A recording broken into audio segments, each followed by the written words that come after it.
Hello and welcome back. Hello and welcome back to the Awakening Philosophy podcast. My name is Jed and we are in the Meno again today. Thank you for joining me on Twitch and live streaming on YouTube. I hope you enjoy. Now, last time we were reflecting on what we might see as the new section of the Meno. For those of you who have gone along on our journey with the Phaedo, Plato's Phaedo, which is what we were reading before this one, you might recognize that there are stages in reading that we identified from the text. Okay, the big ones were loving of learning, which requires reading the text, sharing your thoughts, sharing your questions with your friends, holding on to your questions, but specifically repeating it, reviewing it, doing it every day, which was reflected within the words of Socrates, but also within the drama itself. The people who were there in the Phaedo, at the prison of Socrates right before he was murdered by the state, were showing up every morning to talk with each other about the self in the courtyard of the prison until they were allowed in to see Socrates himself. So representing in the drama, in the narrative, the same things that Socrates outlined when he said the first level of learning of reading is to remember and repeat. And of course, one way of doing that is through narrative, through mythologizing. If you make a story that uses metaphor and personification and other mythological elements to represent the things you're trying to remember, it will help you to remember them more easily. A mnemonic device, we call it. Socrates said, I'm going to define what philosophy is, and I'm going to demonstrate it in mythology too, which was a curious way of starting the text.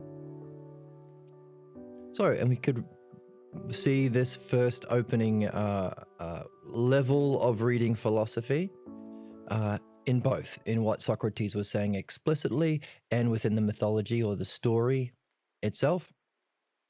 And that was specifically memorizing and repeating.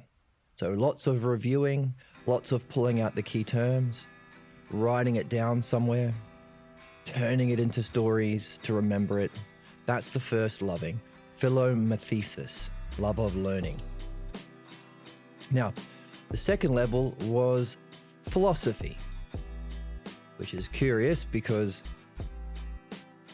if what Socrates calls in the text the true exercise of philosophy is this, and nobody has really been reading in this way before, what have we been doing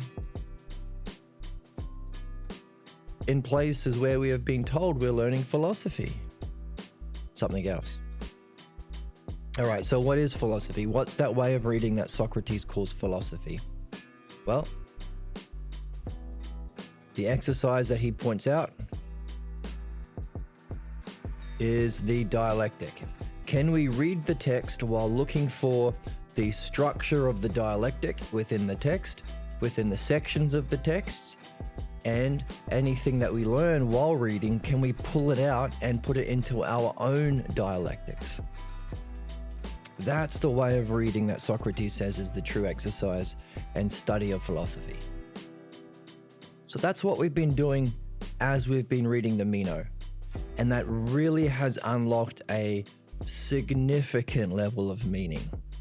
In fact, after reading in this way, I can't imagine anyone reading the Meno without doing it in this way. They're going to miss everything. In fact, a couple of episodes ago, we looked at the fact that the dialectics that Socrates has been doing with Meno to help him learn what virtue is might actually be dialectics on the dialectic itself and not virtue. So that was a hypothesis we came to that we're going to carry with us to see how it pans out in the text. So having the structure of the dialectic and looking for it in the text has allowed us to follow the arguments of Socrates as he makes them, to recognize what he's doing, to gain insights maybe also into his state of mind. Also, Socrates throws out little bits and pieces of information about the dialectic that we would entirely miss had we not been looking for the dialectic ourselves. He talks about it being a gentle way, talks about there being different styles, whether you're talking to somebody who is just trying to be a debate bro and isn't genuinely interested in learning, and someone who's really interested and is a friend. The gentle way of the dialectician, he calls it. So this is to do with our states of mind, our intentions. But also he is demonstrating it for us too. So with that in mind, we can look at what we've read so far in the text and see what section of the dialectic are we on as a whole. Not the dialectic used in a specific argument, but as a whole. Let's do that now. Okay, so here is the blackboard. We can write on it what we've been doing so far. So far, we have seen Socrates, it starts with Meno asking whether or not virtue can be taught. And then there was an opening dialogue with Meno where Socrates asked him, well, can you talk about the qualities of virtue if you don't yet know what virtue is? Now we can look at the introduction and see, where's my pen? Where? We can look at the what's going on?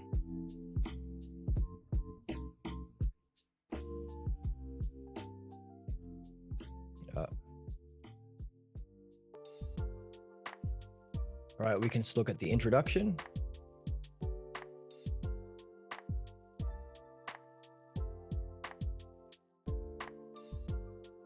Can we see the dialectic in the introduction?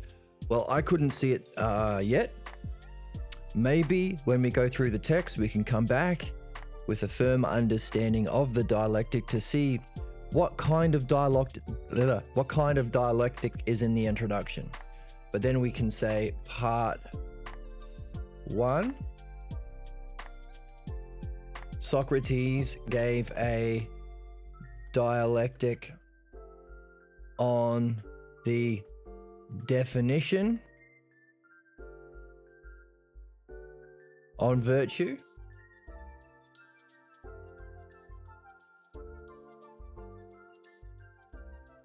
Then he talked about virtue being an idea in the realm of being that we keep our eyes fixed on when we ask questions. But then we had a dialectic on the demonstration of virtue. What do we use virtue for? How does it function? He talks about we use it to manage. And we came to a conclusion after that dialectic that the way of managing, or what we are managing, is ourselves. So it's not about managing people or a state or slaves. It's about managing ourselves. And if we manage ourselves in this way, we are doing it justly and never unjustly. Then he gave us divisions of dialectics on shape, color, which were examples to teach Meno how to do the dialectic itself.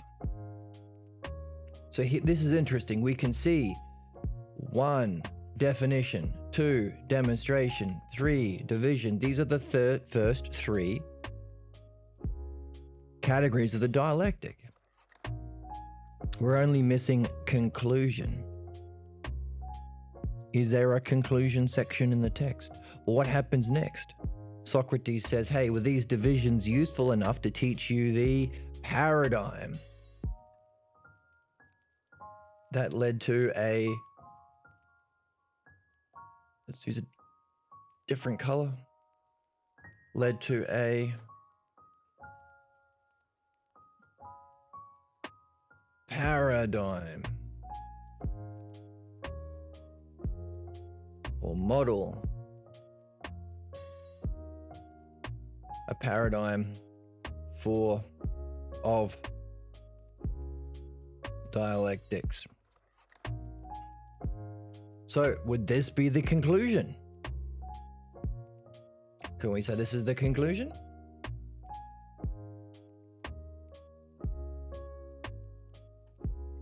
If this is the conclusion, then we have our 1, 2, 3, 4 categories of the dialectic. If so, neat. Because that would give a beautiful, succinct, complete ending, conclusion to this first part of the Meno. Isn't that cool? So what's part 2?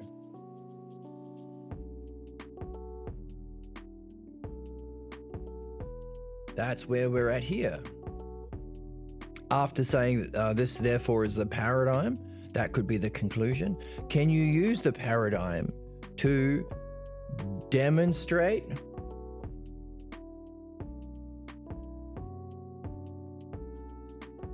the dialectic yourself, Meno?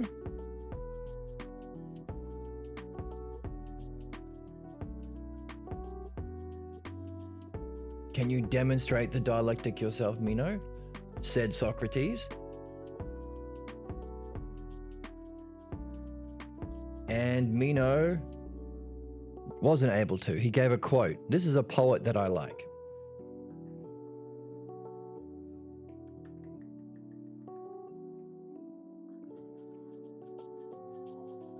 So what happened? Socrates picked that up. So can we say that now, if Meno wasn't able to demonstrate it, can we look at this next section as Socrates? Is Socrates demonstrating this dialectic that we are learning, that we were just talking about, is the true exercise of philosophy? Demonstrate.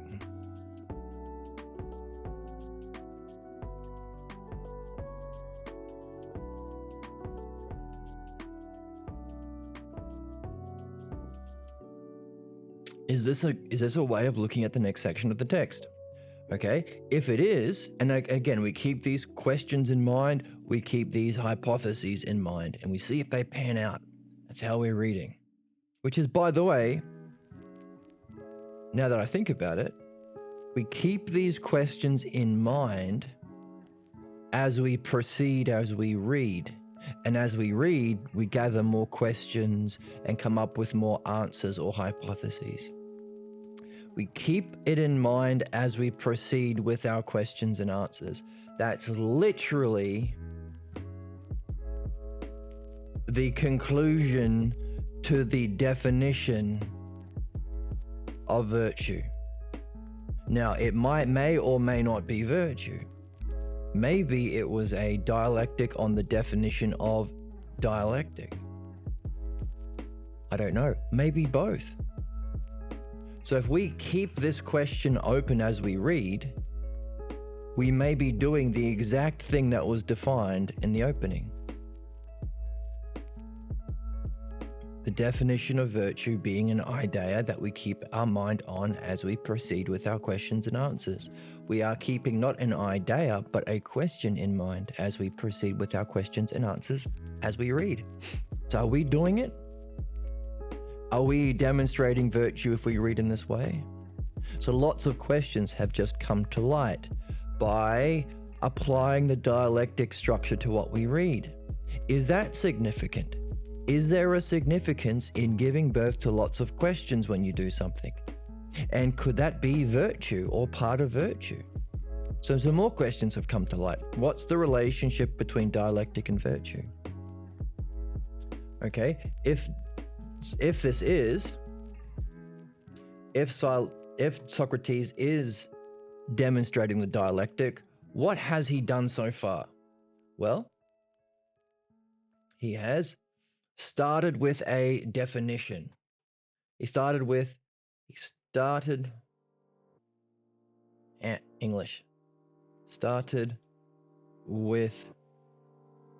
Meno's definition of virtue, which was, let's look at it in the text. He quoted a poet and said,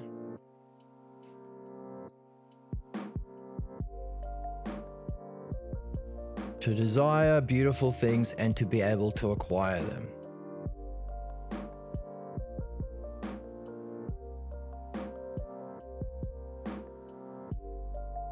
So let's use that. Let's assume that this also follows the dialectic structure and see how it pans out. We can always come back later to improve or edit or change. That's the dialectic. As you do it, you will learn more things that will give you a greater understanding, that will give you what you need to do another dialectic. So, what's the definition?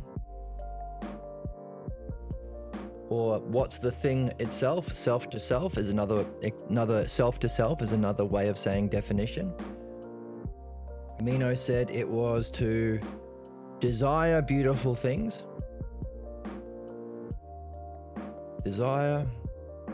This is Meno's definition of what virtue is. Desire, or another word for virtue, is the excellence of our soul. What's the best kind of person we can be? Desire beautiful things and be able to acquire them. Now, you might recognize this kind of idea about what it means to be good and virtuous from the brain rot culture that we live in right now, flooded by conservative grifters who are infecting our society with the idea that to be alpha is the idea of the excellence that you can be. You are min-maxing, to use a term. You are maxing your soul. You are maxing your value as a high-value male. You're an alpha male. You're a sigma male. This is what it means to be cool. This is what it means to be good. To desire beautiful things, cars, women's,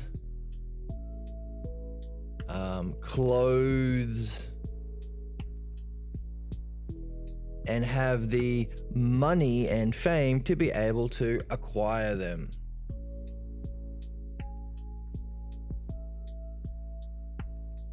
Very simple, very straightforward. Hey, don't we all notice beautiful things? Yes.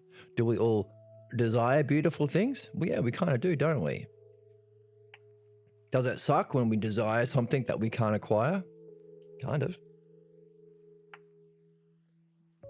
So does that mean that the best we can do, the excellence or virtue of the soul, is simply to desire beautiful things, which we seem to do already, but also to be able to acquire them? Get on that grind set, get rich or die trying, that kind of stuff. Very familiar, as true, as popular then, 2,500 years ago, Meno talking to Socrates, as it is now. Isn't that fascinating? Isn't that fascinating? This is literally the idea of virtue in our culture right now. And not just within the public, also politically. Within the political system, there is no standard of virtue other than to be able to acquire the shit you like, invade countries, genocide countries, annex the stuff you want, use capitalism to scam people, to exploit people, buy rental properties so you can exploit and get their money so you can acquire the beautiful things you want. No question for equality, no question for any other kind of justice other than how can you get all the stuff that you want for yourself? Politically, individually, within the economic system. Really shit and stupid and closed-minded and short-sighted. Screw everyone over for just so you can acquire the stuff that you want. But very common. Literally, we don't have another standard that we demand of our rulers, of our politicians, of our economic authorities. In other words, this conversation that we are reading about right now is for right now. Literally. Meno, we could diagnose our society and way of being right now as Meno. Even though it was 2,500 years ago, it's true now. So if we are seeing that and seeing the terrible, if we are living out and have been living out for the last 2,500 years, the implication of this way of thinking, then we need to know how Socrates responds. How do we answer this? If this way of thinking is stupid and closed-minded and causes so many problems and inequality and exploitation and sexism and just a grift economy, a scam economy that we live in right now, how do we fix it? Now, what I have been doing is putting names on it. Closed-minded, stupid, scam economy, problematic. Now, what does Socrates do? Because while those words might be true, are they going to help? What does Socrates do? Because Socrates has the art of the philosopher, the art of the dialectic. Because we need to answer this. So thankfully, Meno had this conversation with Socrates, because we are going to pull out, hopefully, how we answer this in our society, in our world, but most specifically within our soul. Because we want to have the ideal of the soul. We want to know what it means to be good and the best we can be. How do we live? What's the highest thing we can do? Is the best thing we can do while we're alive desire beautiful things and acquire them? Is that literally the best we can do? Is this the best we can do at any planet we find ourselves in? In any reincarnation we find ourselves in? If our life goes beyond this very short amount of time in this particular incarnation, can we learn something about what's excellent here that we can take with us on our greater journey? And is that thing to desire beautiful things and be able to acquire them?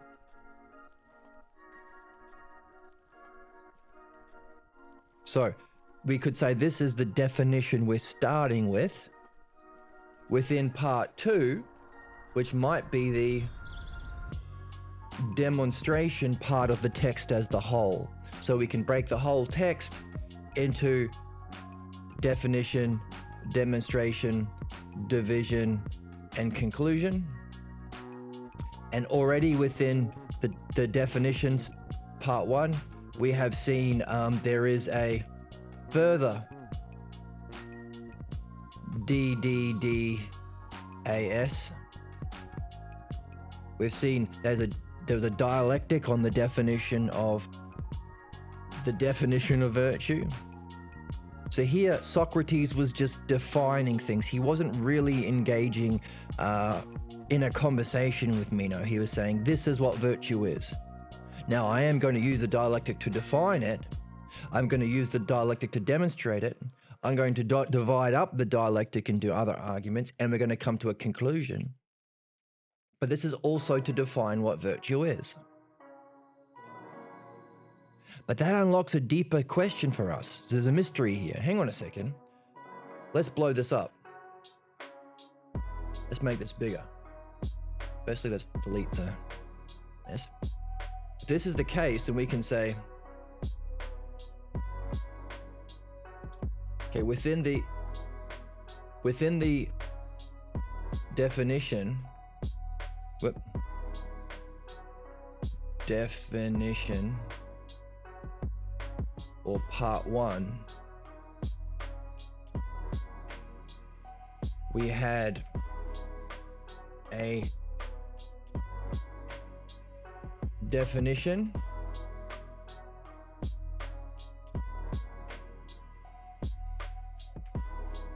of virtue. We had a demonstration, which was an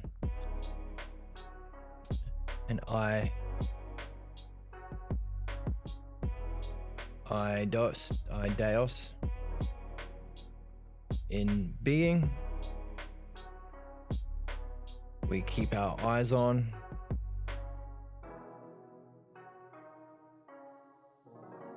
While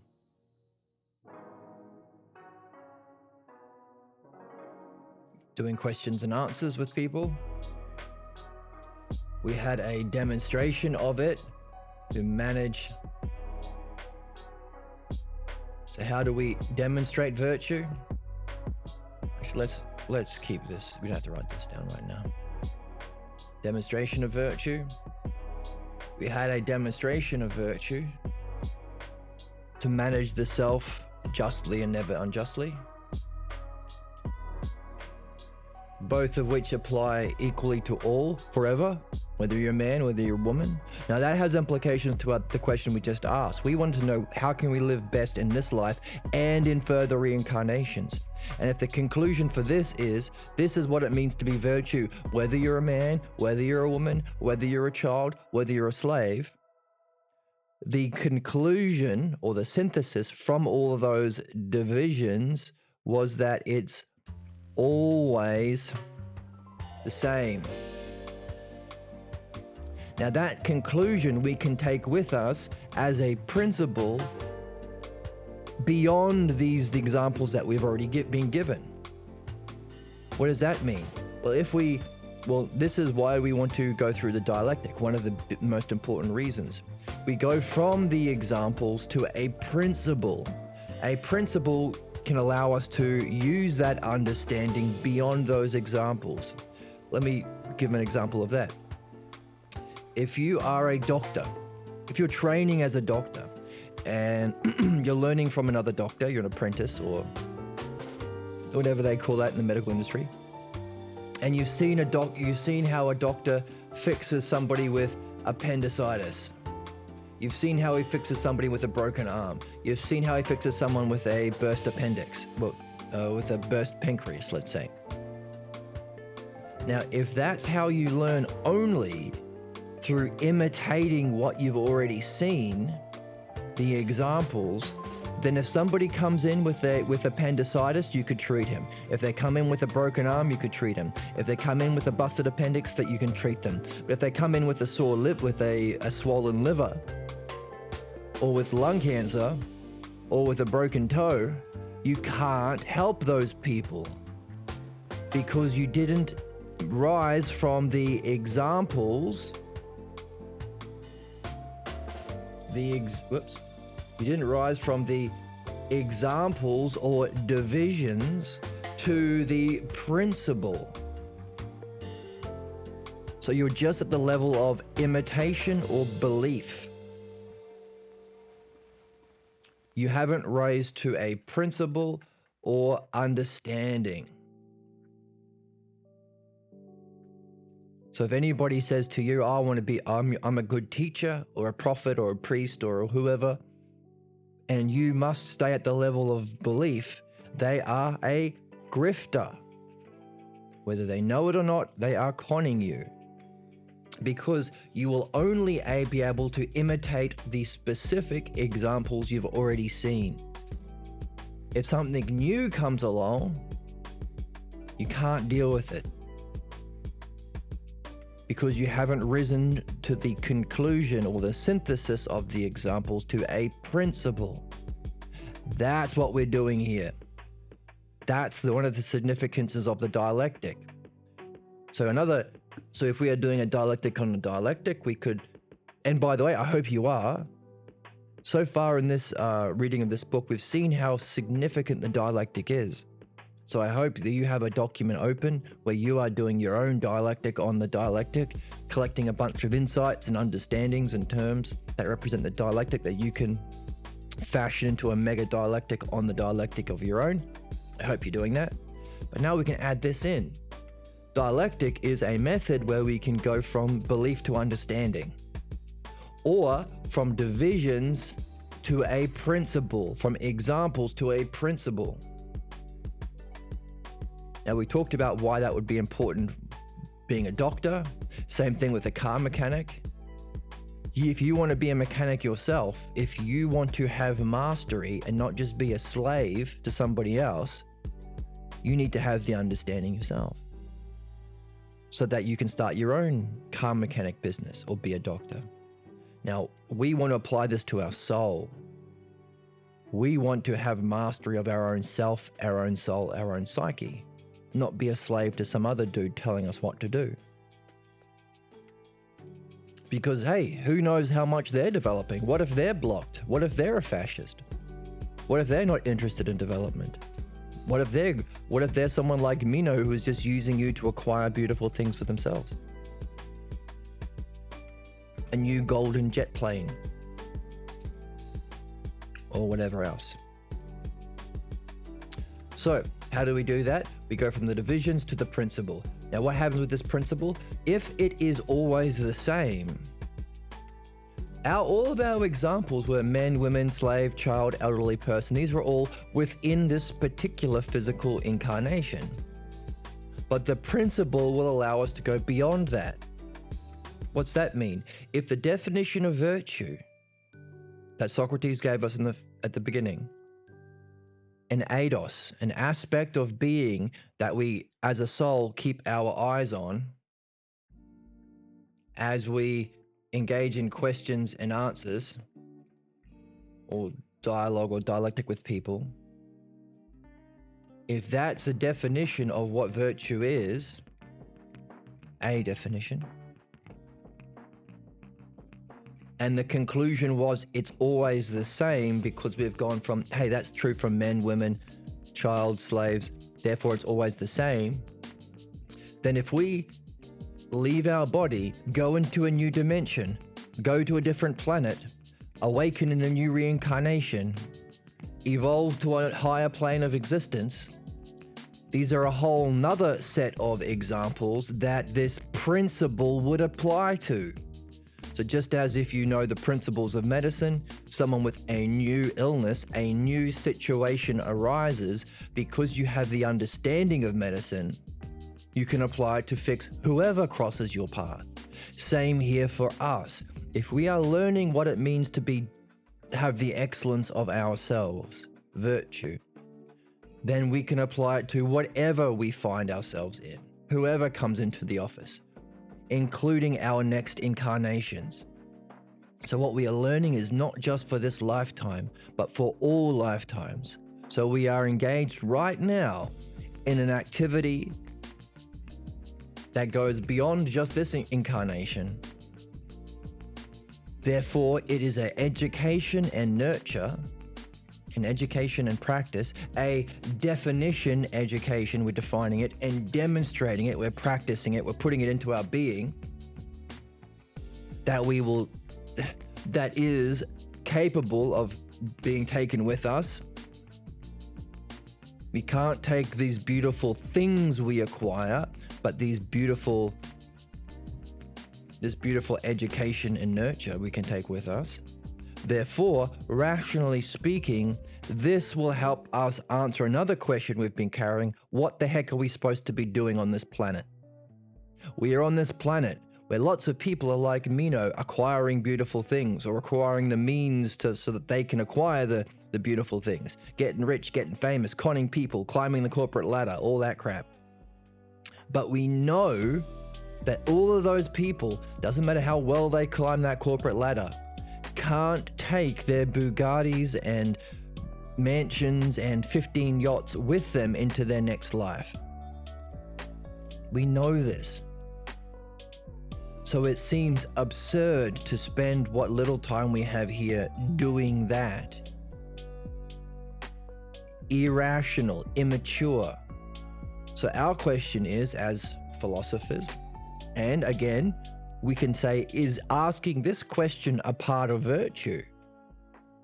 Has Meno asked this question? Is this question a part of virtue? What can we take with us so that we are not being irrational and immature and maybe even harmful to not just others but ourselves by seeking beautiful things? And instead of doing harm, can we do good and do something rational and mature that we can take with us into successive incarnations, because we know we're not going to be around here forever? So this question, what are we supposed to be doing here? Is that a necessary question and a necessary part of virtue? If so, does our reading here help give us an answer to that? Not just give us an answer, but give us the method to which we can gain answers like this and other ones. Because the method for answering that question was using the dialectic to go from divisions, examples, to the principle.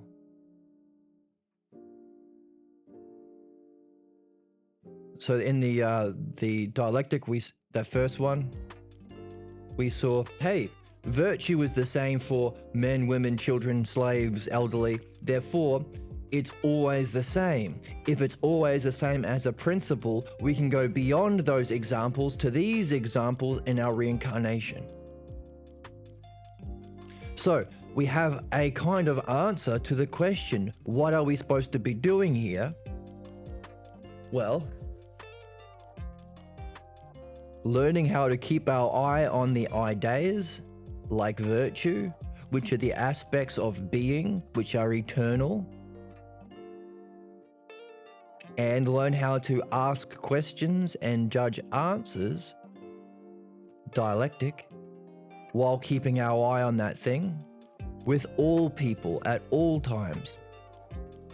So that could help, that could be a possible hypothesis or answer to the question, what are we supposed to be doing while we're here? But also, we're learning the principle of how to come to such answers.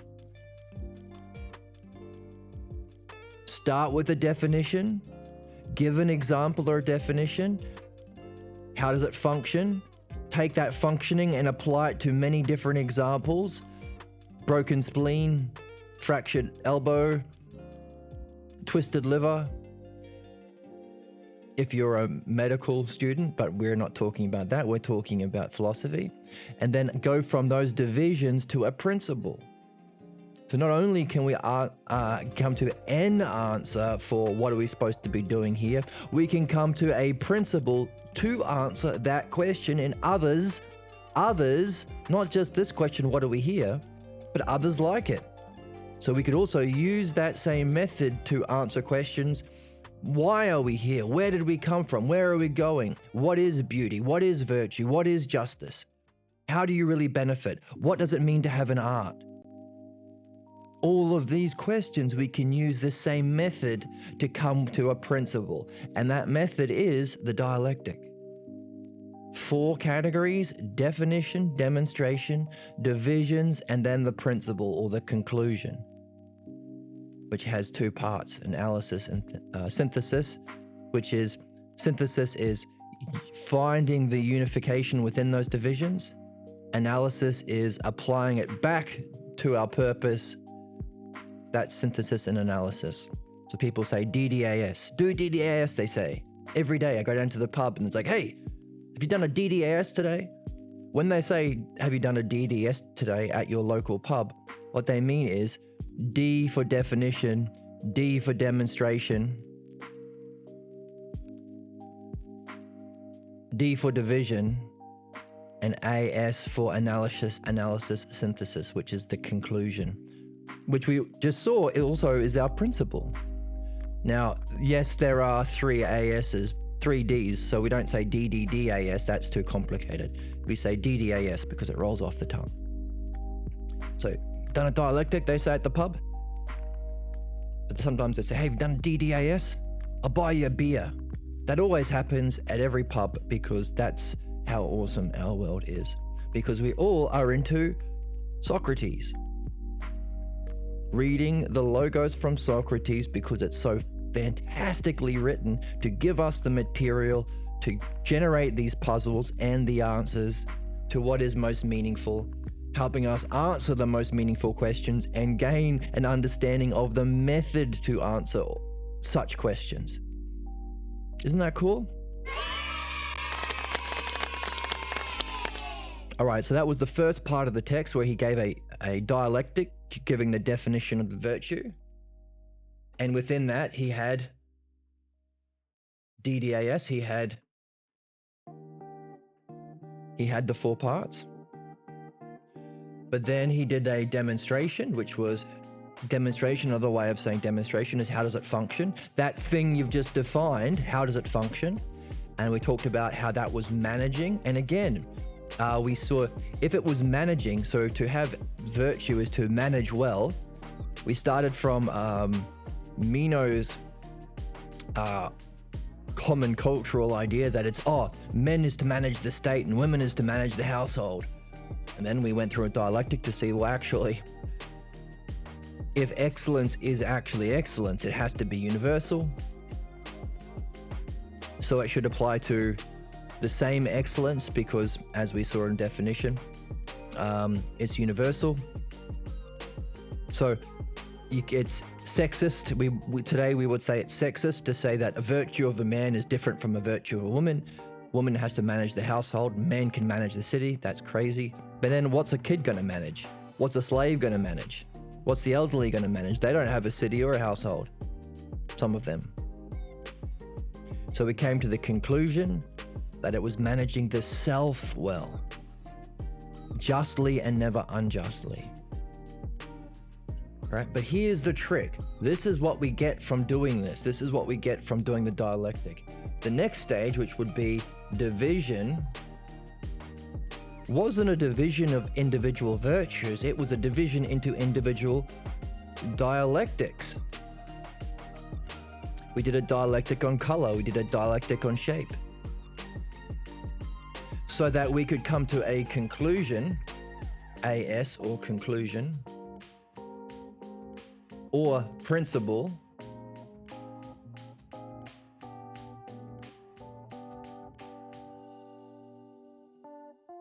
of the paradigm or model of the dialectic.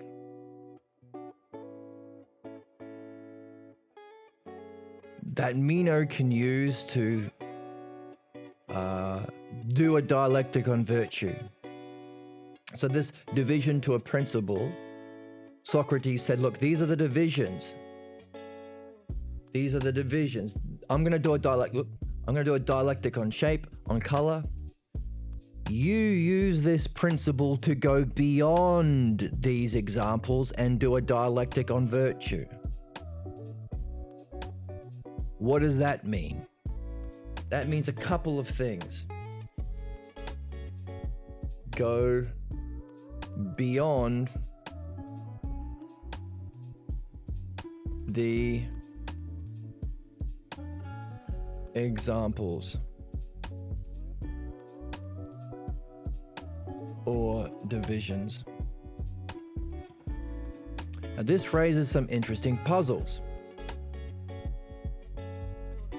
Because when Socrates, if we just saw, and we would only have seen it if we've done this work, which is what?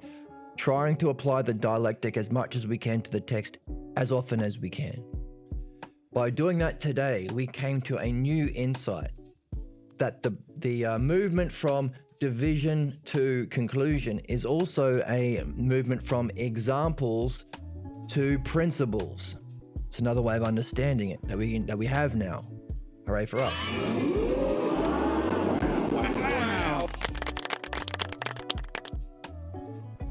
And that principle is beneficial because we can take it with us to go beyond the examples. Now, if Socrates is saying, I just gave you the dialectic, now you, Meno, have to apply it to virtue, seems fair enough. But if we realize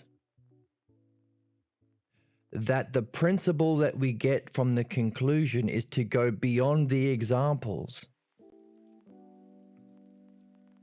wouldn't that mean that the examples we've been given so far have not been about virtue? Because how else will he go beyond the examples if that's a principle of using the dialectic? Okay, that's a question we can take with us. Which is puzzling because I thought he's just given us a dialectic on virtue with the definition part. It's the whole thing. And a demonstration. But if virtue is beyond,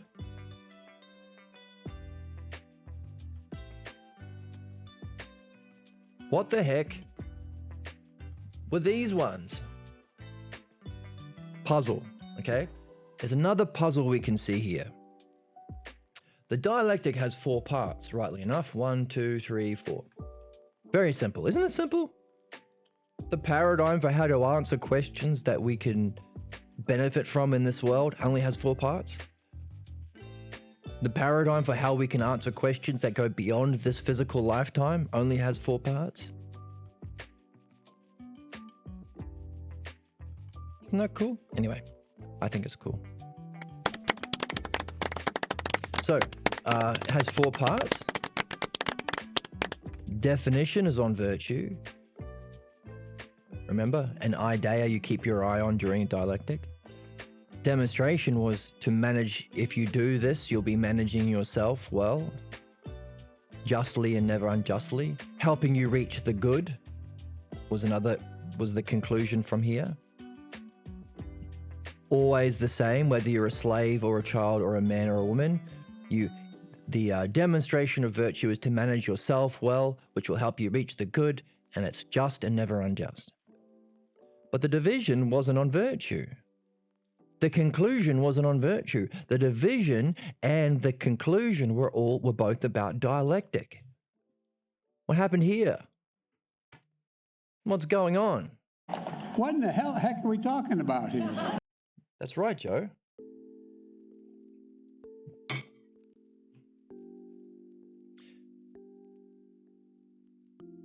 What's going on? That also fits with the other question we just gave birth to.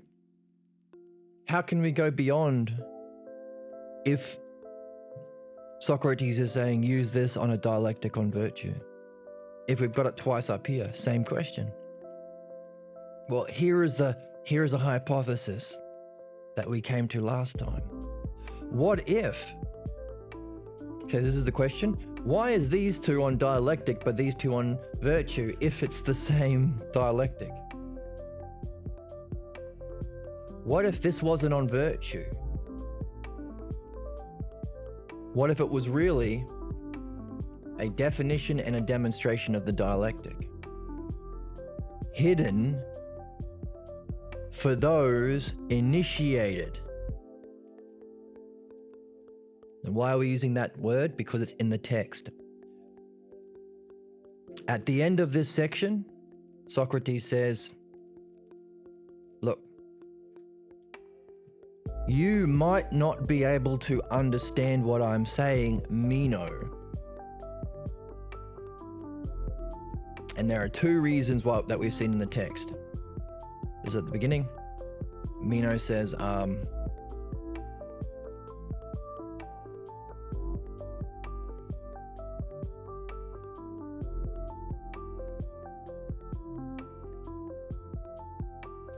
okay, let's find it in the text.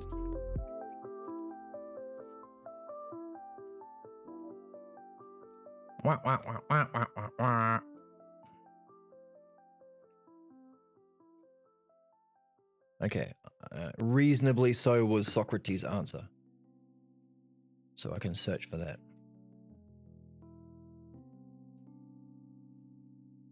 Here we go.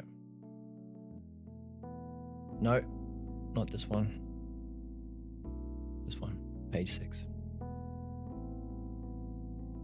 Page 6. Meno says, I am unable to find the way in which you carry out your search to grasp a single virtue that applies to all, just as in the other cases. Now, today we've been talking about how this dialectic we're learning is a way of going from the many divisions, get rid of these scribbles, the many divisions to a single principle. The many to the one, that's always the same. Meno says here, I don't know the way you carry out your search to go from the one that applies to all. We also talked about this as the paradigm or model to answer all such questions. That would always apply. What are we here for? What's the meaning of life? What's the meaning of all life? What's the destiny of all intelligent beings? What should I be doing out of my body? What should I be doing in my next incarnation? What is the nature of being, justice, virtue, goodness? This is a way of carrying out our search. What is it? The dialectic. So in the text, Meno says, I am unfamiliar with the dialectic. The way of carrying out our search, number one, and the way of grasping one from the many. And Socrates says, yep, no joke. He says, no doy. He goes, no doy. And he says, I don't want to eat a monkey. I don't want to eat a monkey. And he says, have you read Brand at all? Have you read Nagel? What about Scanlon? Have you read Scanlon or Scruton or Edmund Burke? Have you read C.S. Lewis? Have you read The Lion, the Witch, and the Wardrobe? Have you read Immanuel Kant? So you know Flicht. What has this got to do with Bob's Burgers? Do you? That's exactly what Socrates says. He says, no doy. Of course you don't know. Okay, so Socrates, this is, and again, we can add this to our dialectic on virtue. So here's a question for you, watcher, listener. If Socrates recognized already something about Meno that told him it's obvious that he doesn't know the dialectic. So when Meno said, I don't know how you find the answer to these questions, and I don't know how you can grasp a single idea in being. If Socrates knew that already, so when he said that, he said, oh yeah, reasonably indeed. Like, of course, no doy. How does that relate to the art of the dialectic? And what category would you put it in? Recognizing something about the level of understanding of the dialectic of the person you're talking to. Is that a definition? Is that a functioning with the dialectic? Would that be a demonstration? Is Socrates demonstrating how we would be when we demonstrate it? Would it be a division? Would it be one of the many aspects of having the art of the dialectic, to recognize where others are? Are you familiar with the dialectic? Judging people, judging the person you're talking to. So would it be in the division of having the art of the dialectic? Would it be the conclusion? This is where it all ends up with. That's for you to decide and try out. And share with your friends on Discord or in the chat or in the comment section on YouTube. Because it stands out to us. Because Socrates kind of changed his tone for a second. He's asking him questions, he's supporting him, he's encouraging him to engage in a dialectic. And Meno goes, I'm a bit stuck. I don't know how you do this thing, how you find real answers. Or how you go from the many to the one. And Socrates said, yeah, no joke. Reasonably indeed. That's ancient Greek for no doy. So that stood out for us. There's a bit of a change of tone. So we want to know, okay, what is he telling us? What can we learn about having the art of the dialectic? Okay, this stands out. Something that a problem Meno has.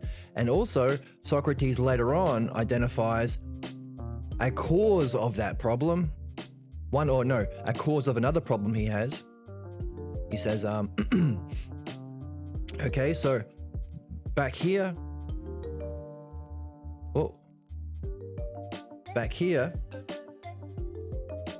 after Socrates gives a dialectic to define what virtue is, or maybe not virtue, maybe the dialectic. But hey, that's just a theory. He gives a demonstration. He gives the divisions. He talks about the dialectic applied to shape, applied to color, applied to shape, applied to geometry, and then applied to color. Meno says, that last one I like the best, which was a physical one. Geometry applies to kind of half the physical, half. Geometry is often used by Socrates to talk about something that's kind of in between the physical world of our senses, because you don't see a perfect circle. But you use it to do geometry. But it's not quite in the realm of being yet. So he did a dialectic in being, talking about the nature of shape, which isn't an idea. He did a dialectic in geometry, which was halfway between, and he did a dialectic to do with color, which is only physical. He talked about the physical senses. Meno said, I like the last one better. I think that was your best dialectic. And Socrates said, he laughed and booed at the same time. He said, it's theatrically tragic. Why? He says, because theatrically tragic, that it pleases you more than the other dialectic I did about shape, which was an idea in being, and the geometry one as well. Because you left school before the mysteries. You left your education before the mysteries, and therefore you remained uninitiated. So we can use this language. And we ourselves have, in this kind of reflection, the very thing that Socrates is giving us examples of what to do. We are initiating ourselves into a deeper mystery of the text. Other people who don't read Plato in this way miss all of it. The way that you see, if you talk to people who've read the Meno before, especially if they're not using the Balboa translation, so pretty much anyone other than, the last 5 or 10 years, because that's only how long we've had the Balboa translation. It's the best. It's the only one you can read, really. It's the only text you can read that can open up the text properly. Then the way they read Meno is also theatrically tragic. And one of the reasons is they can't get initiated into what seems to be a mystery for them. What's the mystery? Hear this. Virtue up here, but dialectic down here. That's a mystery. A mystery that we have been initiated into ourselves. You can't get taught this. You have to learn it. You have to be doing it yourself. Initiation is not something done to you. It's something you do yourself. Notice, this is also the dialectic. You can't force someone to talk. You can invite them into a higher way of being. You're talking to a debate bro. They might love debate bros because they know how to abuse people and how to get money because it appeals. Because a lot of people think like Meno. Yeah, the Sigma grind set. To acquire beautiful things by establishing yourself as an alpha, by abusing people and winning debates and shutting them down and owning them. Ben Shapiro owns Richard Dawkins. Owns, yeah. You might like that so much that you're not willing to give up that ignorant way of being. But what we can do, that's Meno. But what Socrates is doing is inviting him into a higher way of functioning. That is more virtuous, more beneficial for his soul and how he functions to himself and others. In other words, you are invited, you're not taught. You have to learn. So that's one of our questions. What's the difference between learning and being taught? By learning in this way, we have initiated ourselves into a mystery. Now, of course, there are levels of initiation and levels of mystery. One is this one. Why virtue here? Why dialectics down here? Another mystery is, if he's saying go beyond the examples that I've given you to do a dialectic on virtue, what was he doing up here when he seemed to give 2 dialectics on virtue? How was that fit? Doesn't. So, therefore, we can come to a possible hypothesis. Maybe this wasn't a dialectic on virtue. The definition, and what's the definition of virtue? It's a being that exists, an eidos, an aspect of the realm of being, the oneness of pure mind, that you keep your eye on while you engage in questions and answers with everyone, and it applies to all people. Does that describe the dialectic? Is he in effect defining the dialectic? So can we say this wasn't actually virtue? It might be virtue, but actually, does that fit? By the way, demonstration. To manage yourself well. And if you're doing it, you're always being just and never unjust if you use this to manage yourself well. Doesn't matter if you're a man, again, applies to always the same. It's a principle. Man, woman, child, elderly, slave. If we manage ourselves using the dialectic and what we read and everything we do, always the same. If whatever we do, we are applying the dialectic to it, are we managing ourselves well? And whatever we're doing well? And is it always just? I don't know, but it seems that we are doing it now, and it seems to be, it seems to be working. We are applying the dialectic to our reading, and we're managing ourselves and the thing we are focused on well. Opening up these and initiating ourselves to higher questions and mysteries. Learning how to relate to ourselves better, learning how to relate to Meno and our culture better. Our culture is Meno culture. Is that always just? So, if that's the case, we have come to a hypothesis or a definition of a way of solving the mystery, and we can look at what we just did to say we've just demonstrated we are reading better than other people who read the Meno, which is comically tragic. Away from the text. Not only that, we can divide it up. Let's do it now. If we apply dialectic to the text and ourselves and to understanding dreams, would we be relating to our dreams in a just way? Those who are familiar with dream analysis says, yep, that's what dream analysis is. If we apply the dialectic to our problems whenever they come up, our negative states of mind or our distracting or limiting self-talk, our blocks, are we being just? Yup.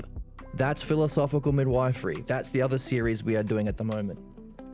Applying the dialectic to ourselves. Rather than running with your anger, blaming other people, repeating your problem, passing it down to other people. These are all unjust ways of functioning that we have identified so far in our reading of philosophical midwifery. Find it on YouTube. Find the series on YouTube. So again, it works. Does it apply to our reading? Yeah, we are initiating ourselves into a higher, more meaningful way of reading that will affect our way of being here justly and will manage ourselves in our reincarnations. Or if we can leave our body, or if we can shift into a different dimension, or if we can visit another planet. Wherever we go, we will have a just way of managing ourselves at all times. It's a bedrock. It's a stone you can hold on to. It's a gem you can hold on to wherever you go. Oh, I don't know how to act justly with this alien species. Dialectic, buddy. Now we are applying it to dreams, to reading, to midwifery, to reading philosophy. Socrates gave us that one in the Phaedo. But now we can go from that to a conclusion or principle. One of the qualities about a principle is it's always the same. Notice, in each, let's go back to the beginning.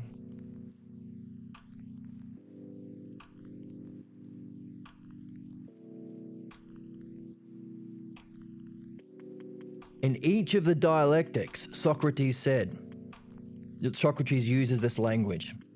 So the first one, the dialectic on the definition of virtue, or maybe the definition of dialectic. He came to a conclusion that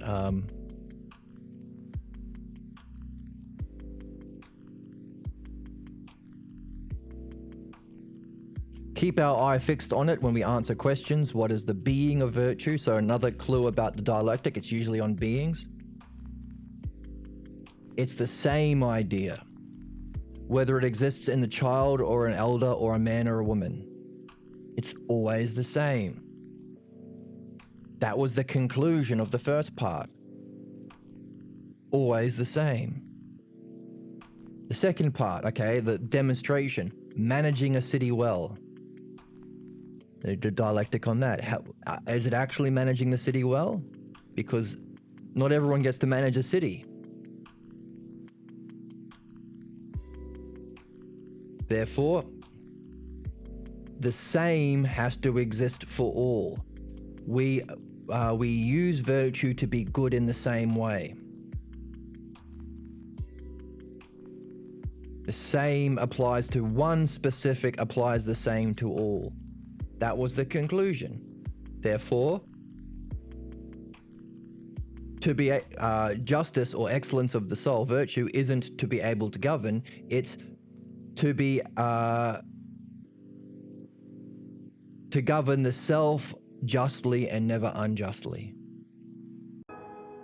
So it's the same that applies to all, the specific same that applies to all.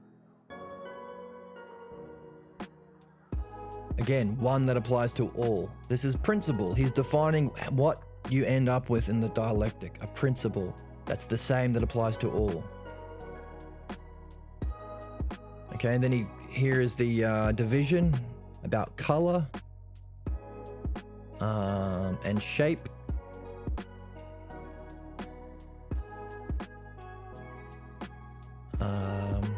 The gentle way of the dialectician. Here again, in doing the division, or here's an example of a dialectic using geometry, that which is the same. So when we define, even within the dialectic, we come to a definition. These words, that is something that is the same. So that's what he said about, okay, within the dialectic, he has to define a couple of different terms that he uses together. One is, what is a boundary? A limit or extremity, it's the same. So his conclusion was, therefore, a limit, a boundary, which we've just defined, which is the same. The boundary of a solid is shape. That was our conclusion. My explanation applies to every shape, which is that by which a solid is bound is shape. Again, applies to every.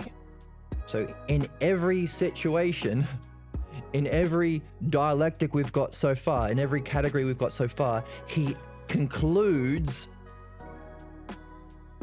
it's always the same. It applies the same.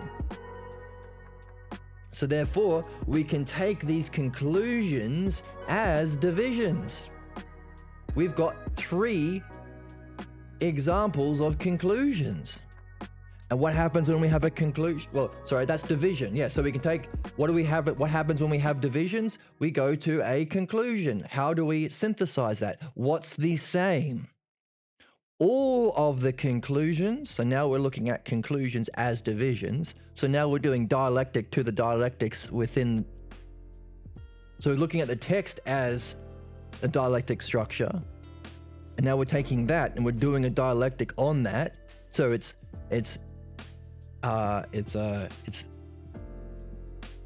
turtles all the way down in dialectics on dialectics. And a word for that is ousia.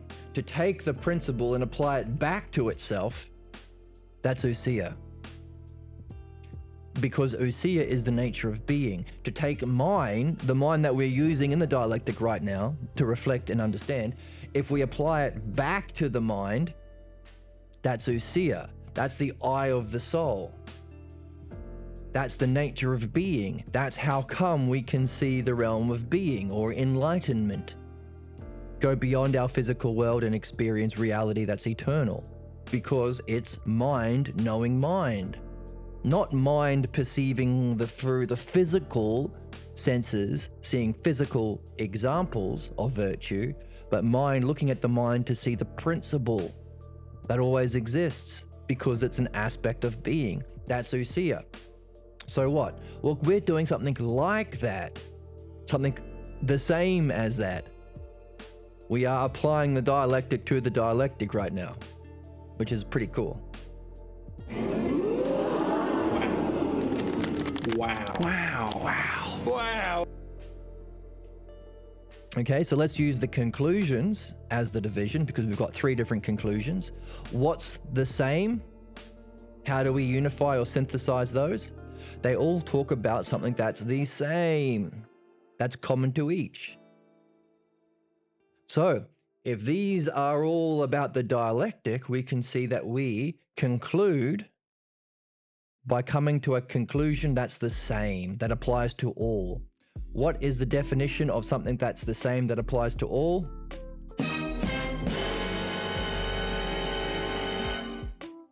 Principle. We walk away with a principle.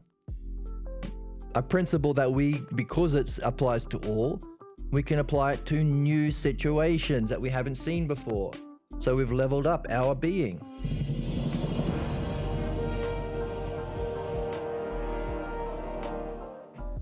What does that mean?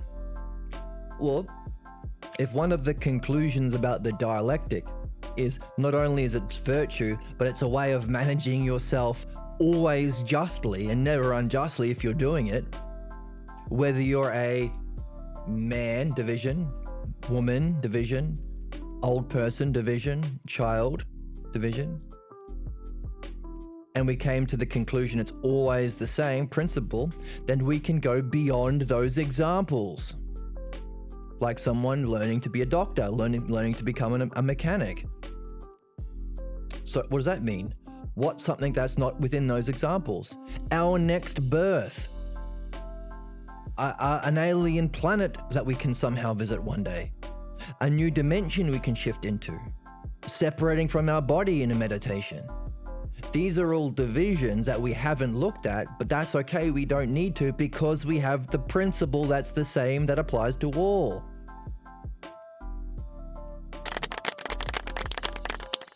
Now it's important because we are here and those of us who have an open mind realize that there are other things we can experience that are non-physical.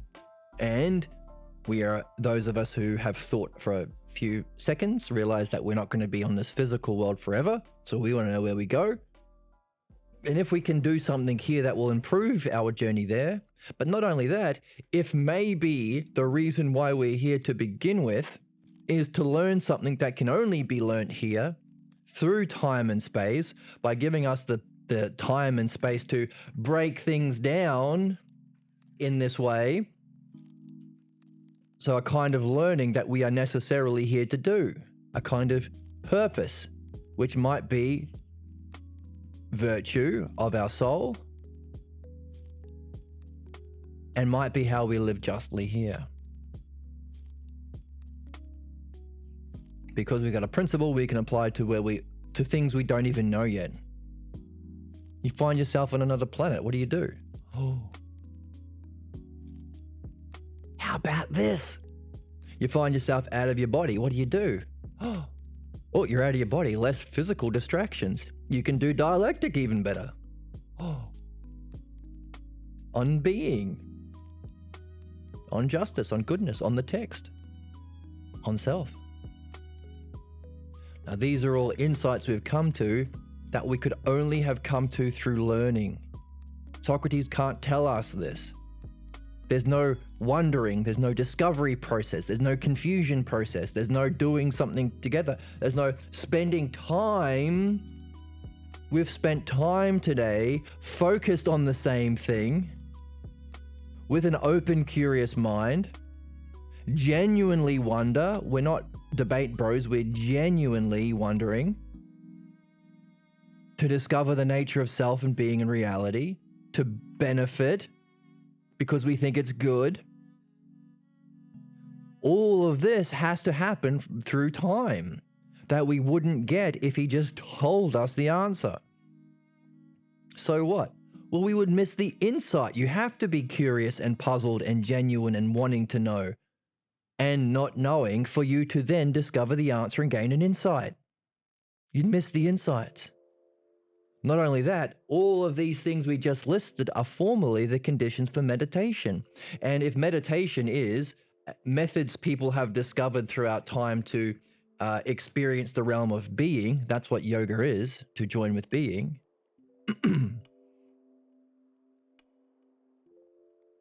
Then, if the dialectic that we have been doing applies to is something that's true, always the same, then it's an aspect of being. So the reason we have to learn it and we can't be taught it is by learning it, you are formally doing the yoga, doing a meditation on being, which provides the conditions for you to actually experience it. That's called ousia. That's an experience of self and mind that is eternal. And if our learning is to do with that, then it better be something that's eternal, because we're not eternally physical, in this incarnation at least. Therefore, there's a good reason why you can't teach it. Which actually is what the whole text opens with. The whole text opens with the first line. Meno says, can you tell me, Socrates, just tell me, whether virtue is teachable?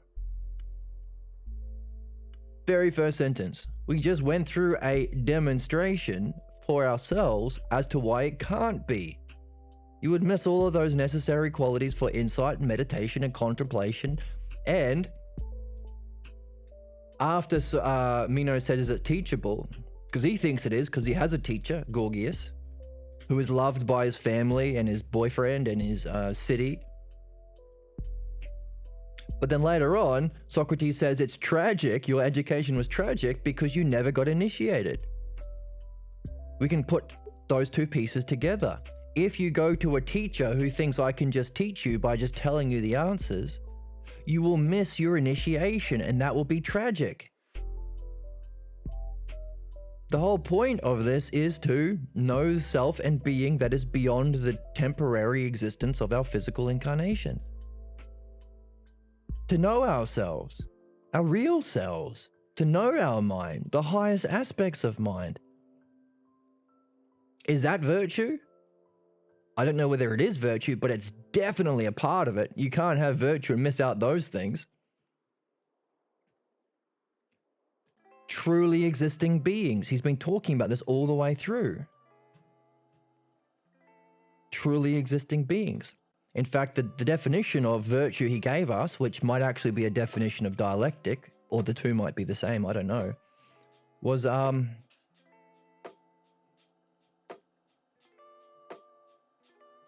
it is a single eidos that is the same, or self. That's being. He keeps talking about it all the way through.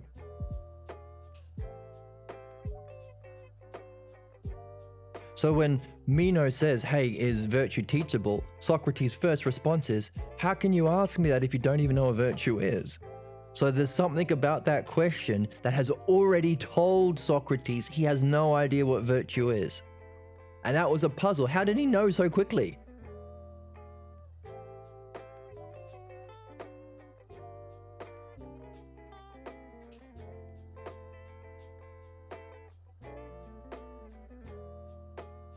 How did he know so quickly?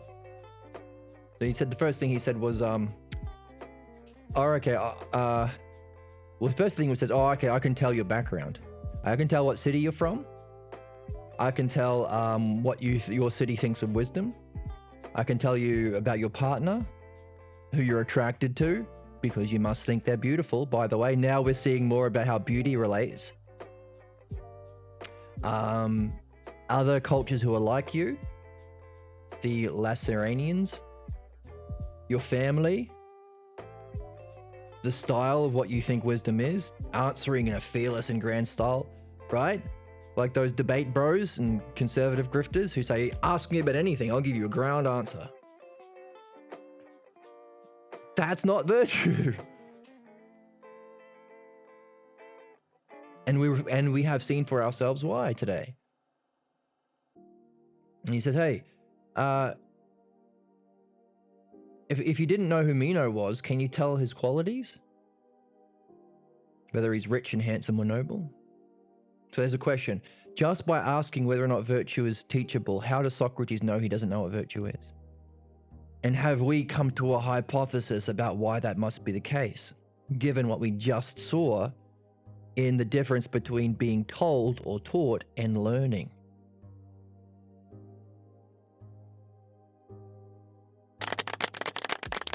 Good for us if we have.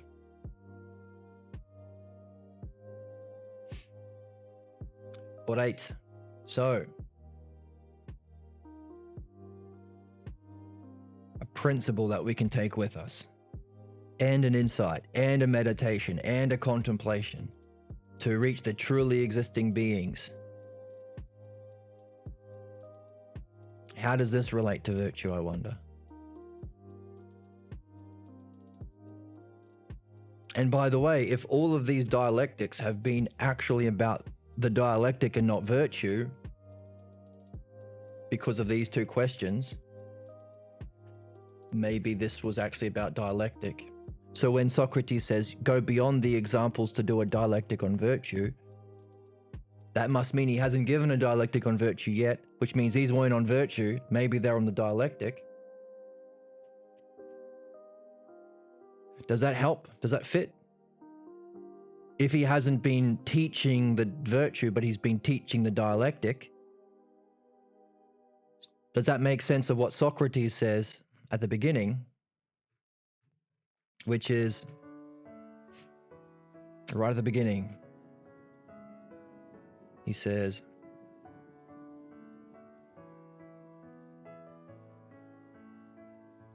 I don't know whether excellence or virtue is teachable or not teachable. And therefore, I don't know what in the world self-excellence is. And then Meno had a dig. Am I to return home and report about you that you, the great Socrates, doesn't know what virtue is? The guy who speaks about virtue all the time?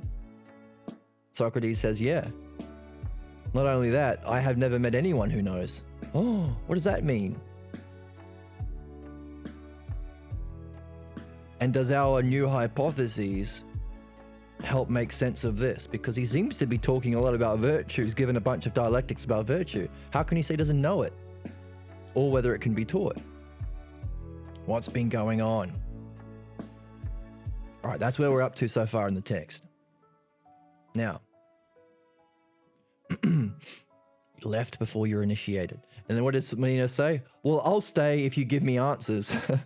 Meno thinks initiation into philosophy, the philosophical mysteries, is to be given answers. How does that relate to the way philosophy is taught nowadays?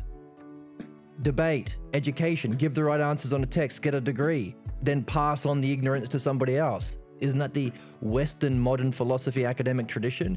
How does it differ from what Socrates is saying? Is it theatrically tragic? The extreme difference between the way philosophy is understood in our culture and what it really is? All of the mistranslations. If we look at all of the translations of the text up until this one with the actual Greek, we will see no reference to being or self. We've been looking at that already. Thumbs up. We've already looked at that. All of these times where he talks about the real beings.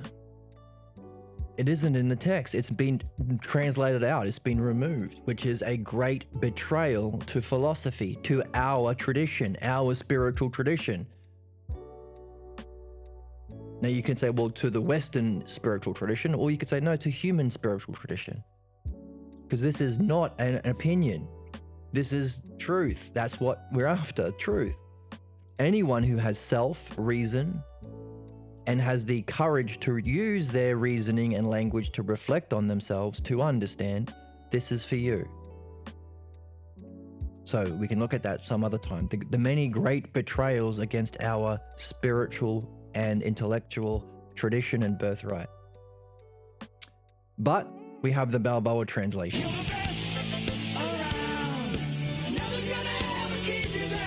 So we dance.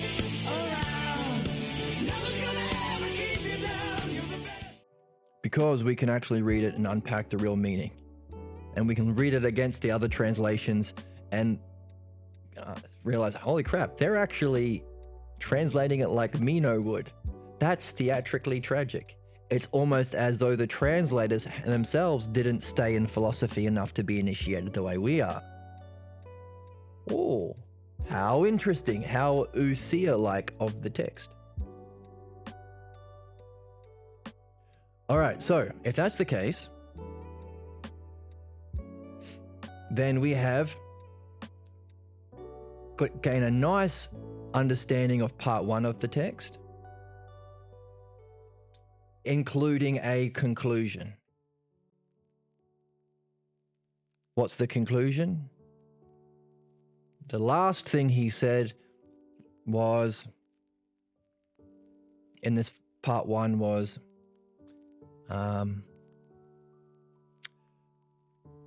since you have indeed received, okay, let's read this part here. Oh yeah, so after giving the divisions, Meno said, oh, I like the physical one better than the other ones on geometry and on being. And so that's theatrically tragic because you left your learning before you were initiated into the mysteries. Meno says, I'll remain if you give me the answers. Oh.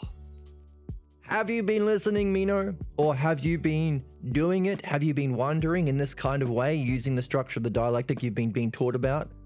In which case, why do you still want the answers given to you? Come on, man. Come on, man. Come on, man. Come on, man. I don't want to eat a monkey. Don't eat a monkey, Meno. I don't want to eat a monkey. Don't eat a monkey. Socrates says, I'm not lacking in eagerness to give you answers, but for your sake and my own, I'm not going to give you answers in that way. What does that mean? Have we seen more because of us doing what Meno isn't? Wondering, reflecting, reviewing with the structure of the dialectic together with our friends on this channel? Is that exactly what Meno isn't doing? And if so, have we come to a possible answer or hypothesis of what this means? I'm not lacking in eagerness to give you answers. I love to give you answers. It's fun. But for your sake and my own sake, I'm not going to be able to give you answers in that way. Do we see why? We rubbed it off the board, but we talked about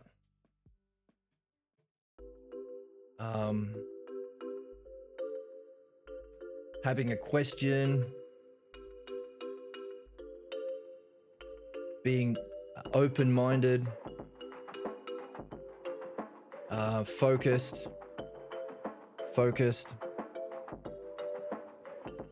on something, through time, wondering,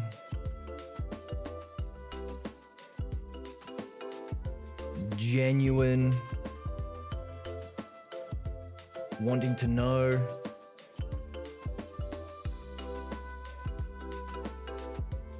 These are all things that you need for learning.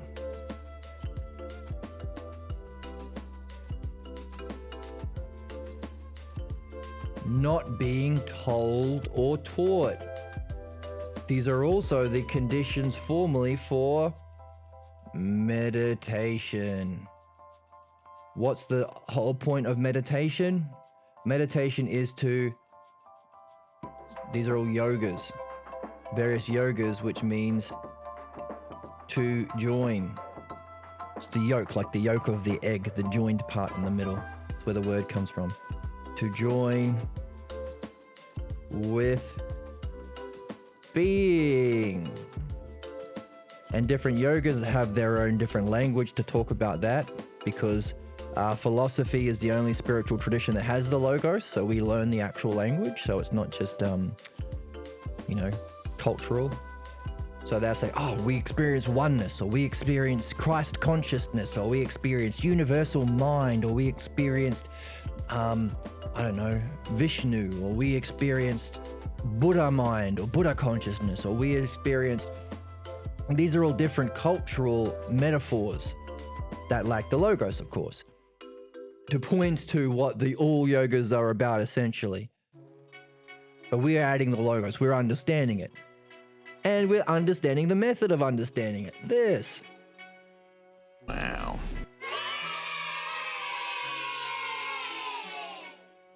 Which is why we could say that philosophy is the new paradigm, not just of philosophy, but it's the spiritual paradigm. Because all other ones that use bits and pieces of these things, like you can be focused on a subject, oh my God, my English. You can be focused on a single object in a prayer, focused on single thing. No, we don't want to say single idea. In a prayer or a mantra. Oh, thank you for the follow, Nathan. Glad to have you along. I hope you're enjoying it. You can be focused on a single idea in a prayer or a mantra. You can have a open, curious question with a koan. You can be wondering in a spiritual tradition based on like some figurehead who is taught to you as, oh, dear leader is wonderful and magical and he can create objects out of nothing. Isn't that something to wonder about? You can have a focus on a single idea by counting your breath. So all these yogas are just bits and pieces of the dialectic that we're going through or learning that have been picked out, and they've just built a yoga based on it.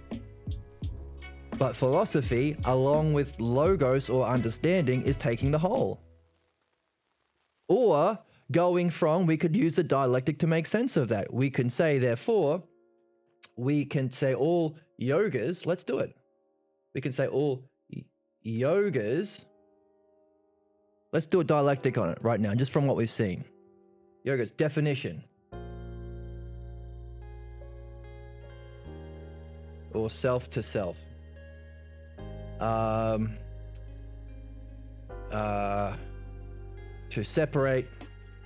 Method. It's a method. It's a method. Yogas are a method to. Let's use a different color. All yogas are, in essence, what color should we use this one? A method to separate soul. Okay, let's say method to experience, join with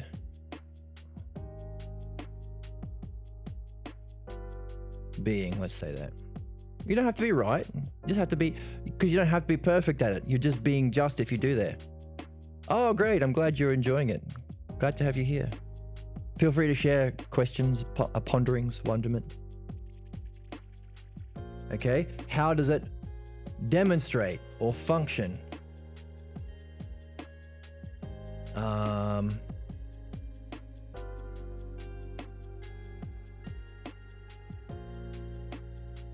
Now, because we've been reading the Phaedo, it's not in the Meno, but I want to say separate the soul from the body, but the Meno is about joining with being, like we've seeing that over and over again. So I'll put this in inverted commas because it's to join with being, you need to separate soul from body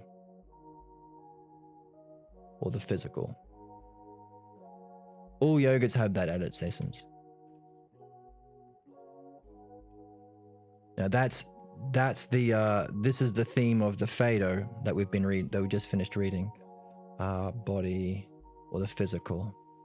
But we've been talking about Usiya and the difference between the eye of the soul or Usiya from the 5 physical senses. You look at physical things through the physical senses and you can see physical examples, but we want to know the thing that's not the many physical examples, but the single idea itself. The many to the one. Give me one definition of virtue. Oh, it's doing this, and that's virtue, and managing a house well is virtue, and being a good slave is virtue. And women have a different virtue than men. Like, the virtue of a man is having lots of women, but a virtue of a woman is having only one man. That kind of crap we see over and over on YouTube and alpha male podcasts and right-wing grifters and so on and so on. These are many examples. We want to go from the many to the one.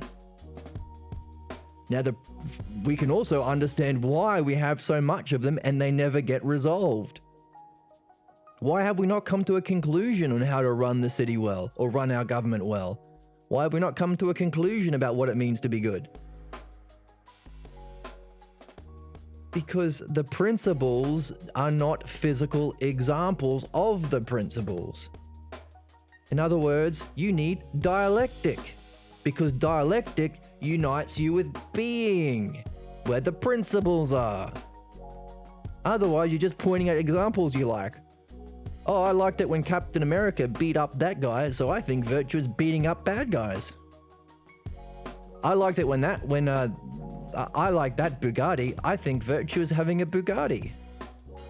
I don't like that religion, let's do a genocide. These are just physical examples, they're not the principle. And none of them are actual physical examples of virtue, but there you go. So, what's the definition of the yoga? Definition of yoga is to join, that's where the word comes from. To join with being, which requires a separation from the body, from the physical senses. How do you demonstrate that? Well, we've got all these things here. How do you do it? How does it function?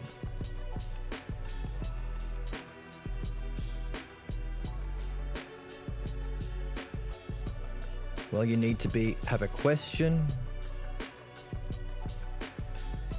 Or we could say, which one is division?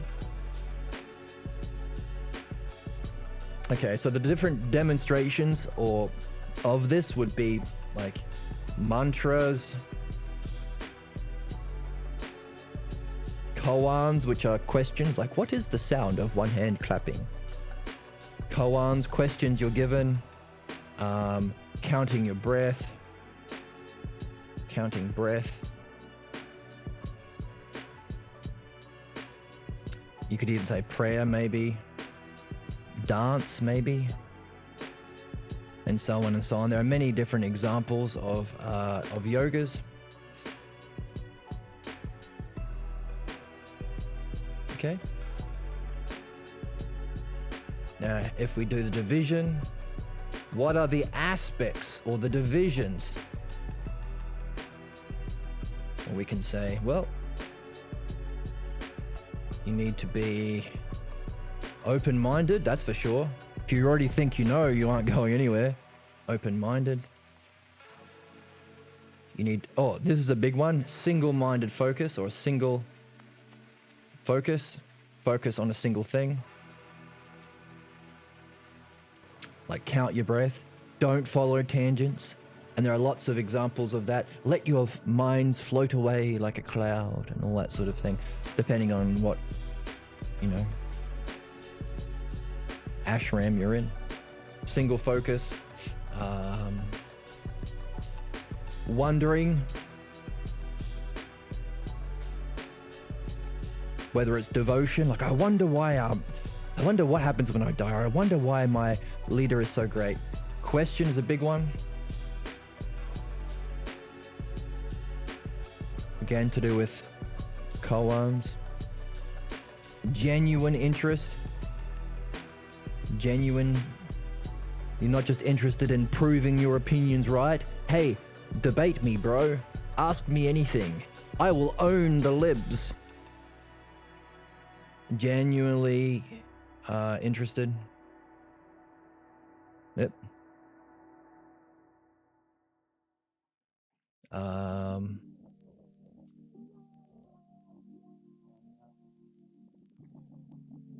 And all this happens through time. You don't just count one breath, you count a bunch, right? You sit on the mat, not one day, but every morning before breakfast, you sit on the mat and do whatever your yoga is.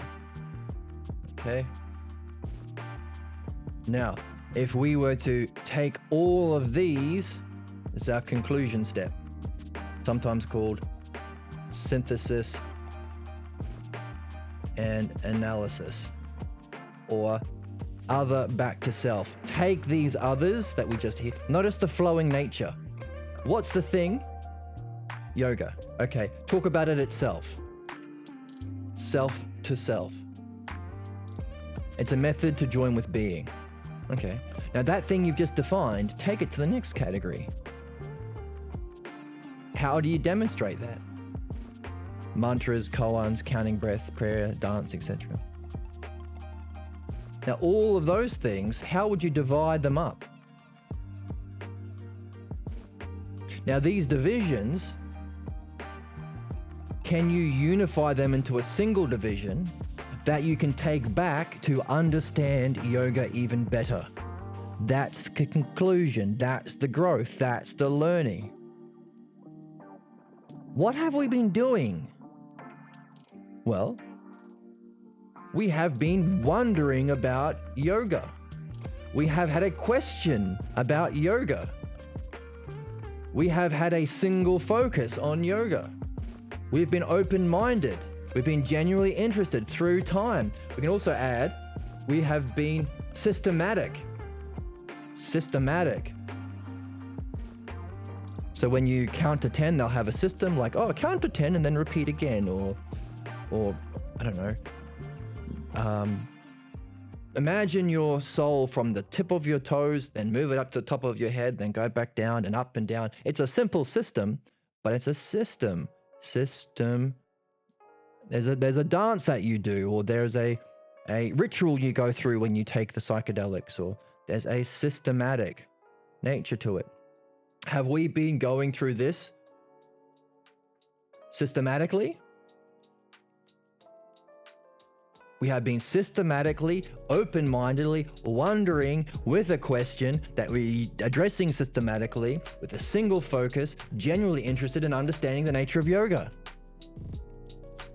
What have we been doing? We've been doing right now something that demonstrates all of these things. Therefore, we can unite all of those divisions into a single conclusion or synthesis, which is what?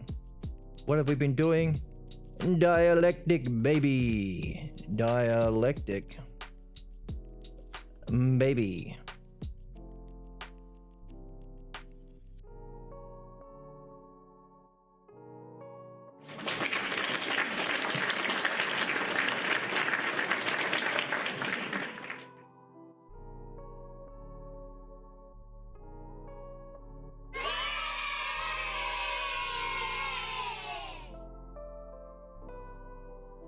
I just sneezed. Maybe that was my daemon saying, don't put baby. That's a bit silly. Dialectic. Baby. All right. So that's the synthesis part. What's the next stage? Analysis. Which means you take that back to the start. Therefore, yogas, or the method of joining with being and separating the soul from the body, is dialectic. That's the conclusion.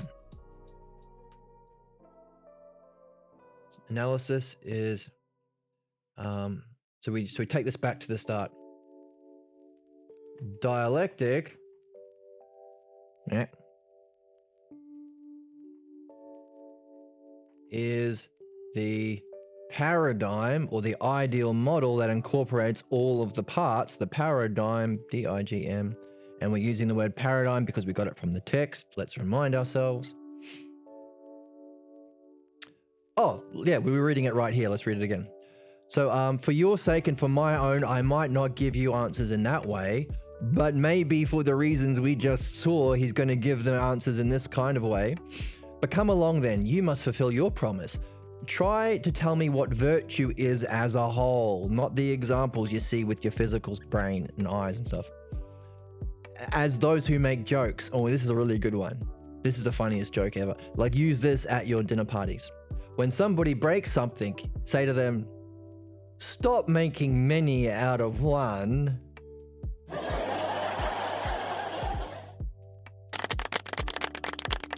Very funny joke for you and me, because we're philosophers. We know what he means.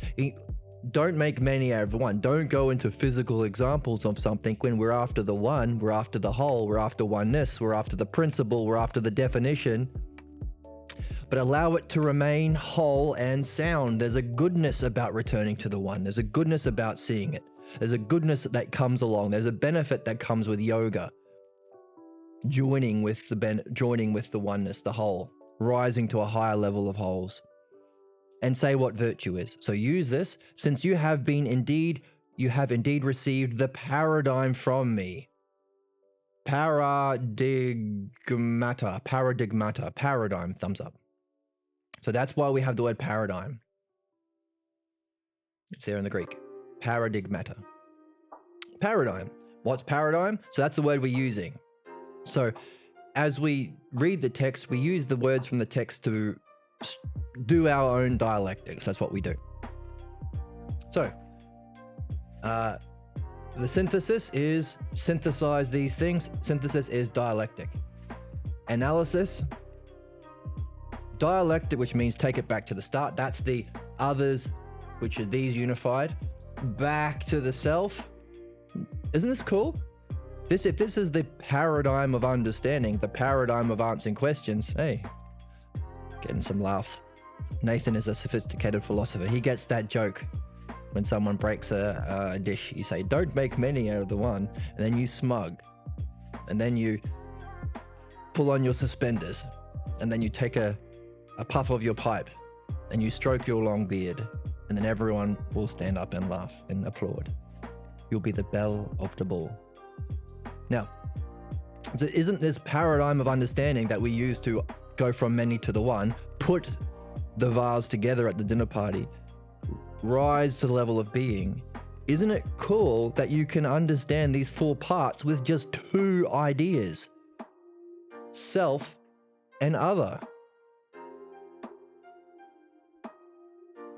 Could that be why it's a paradigm? Paradigm for making what? One? By using what? Two things?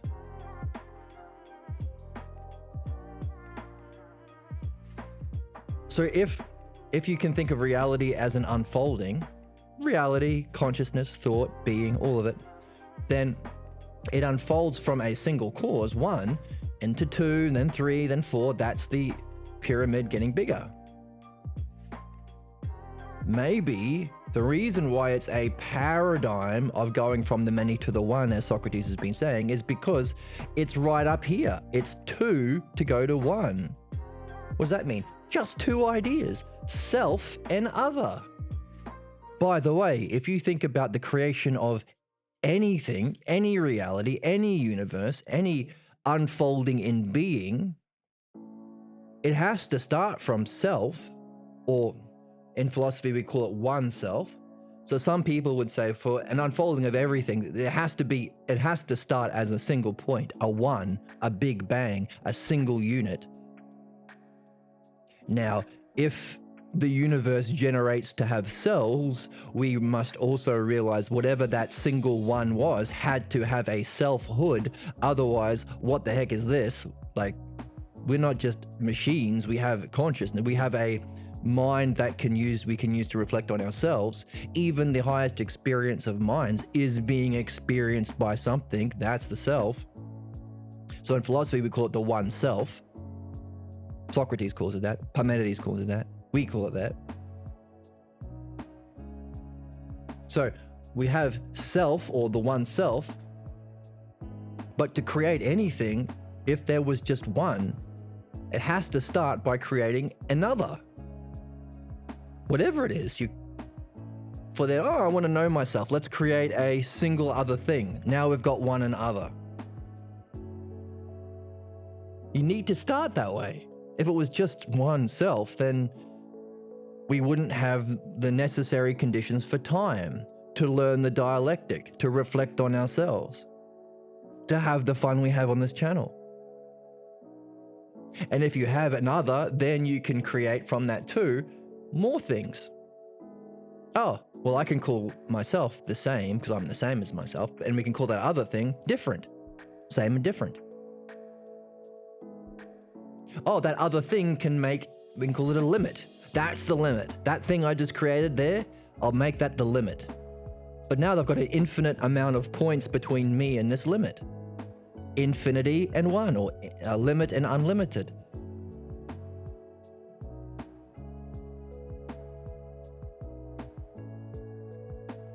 If I experience things similar to me, the same, then I can call it likeness.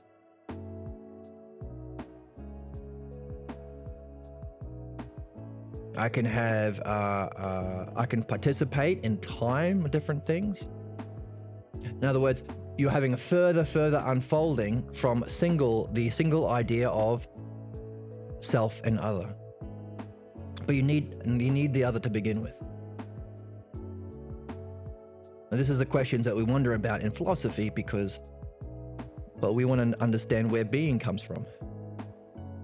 If we can experience as being, which we do here, even when we get there, experience virtue itself, or justice itself, or oneness itself, or mind itself, where did that come from?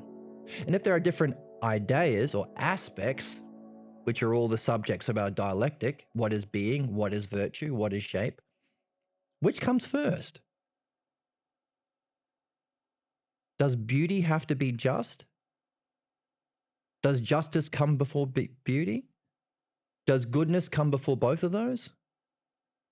Does one come before both of those? Does other come before both of those? And what happened to my music?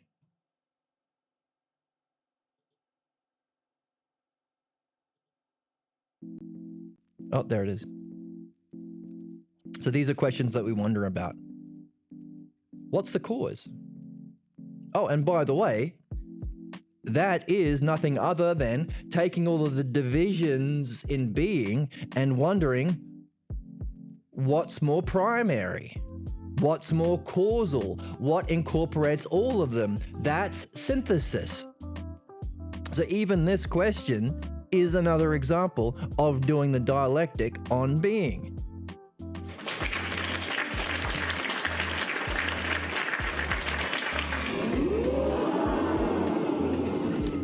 All right, so, but isn't that cool that this system only has two ideas, self and other, and there are only, where is it?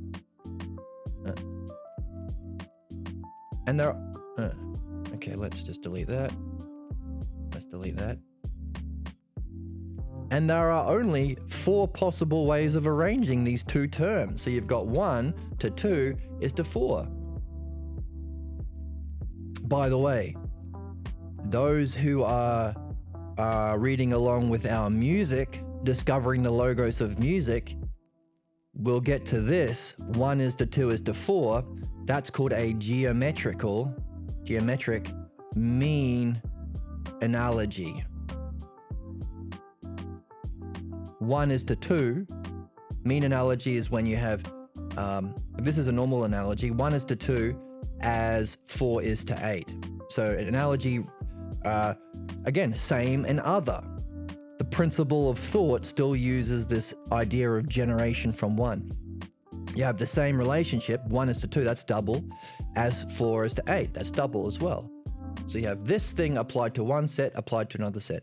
Mean analogy is when you have the middle term as the same. So you can save terms by having one guy do double duty.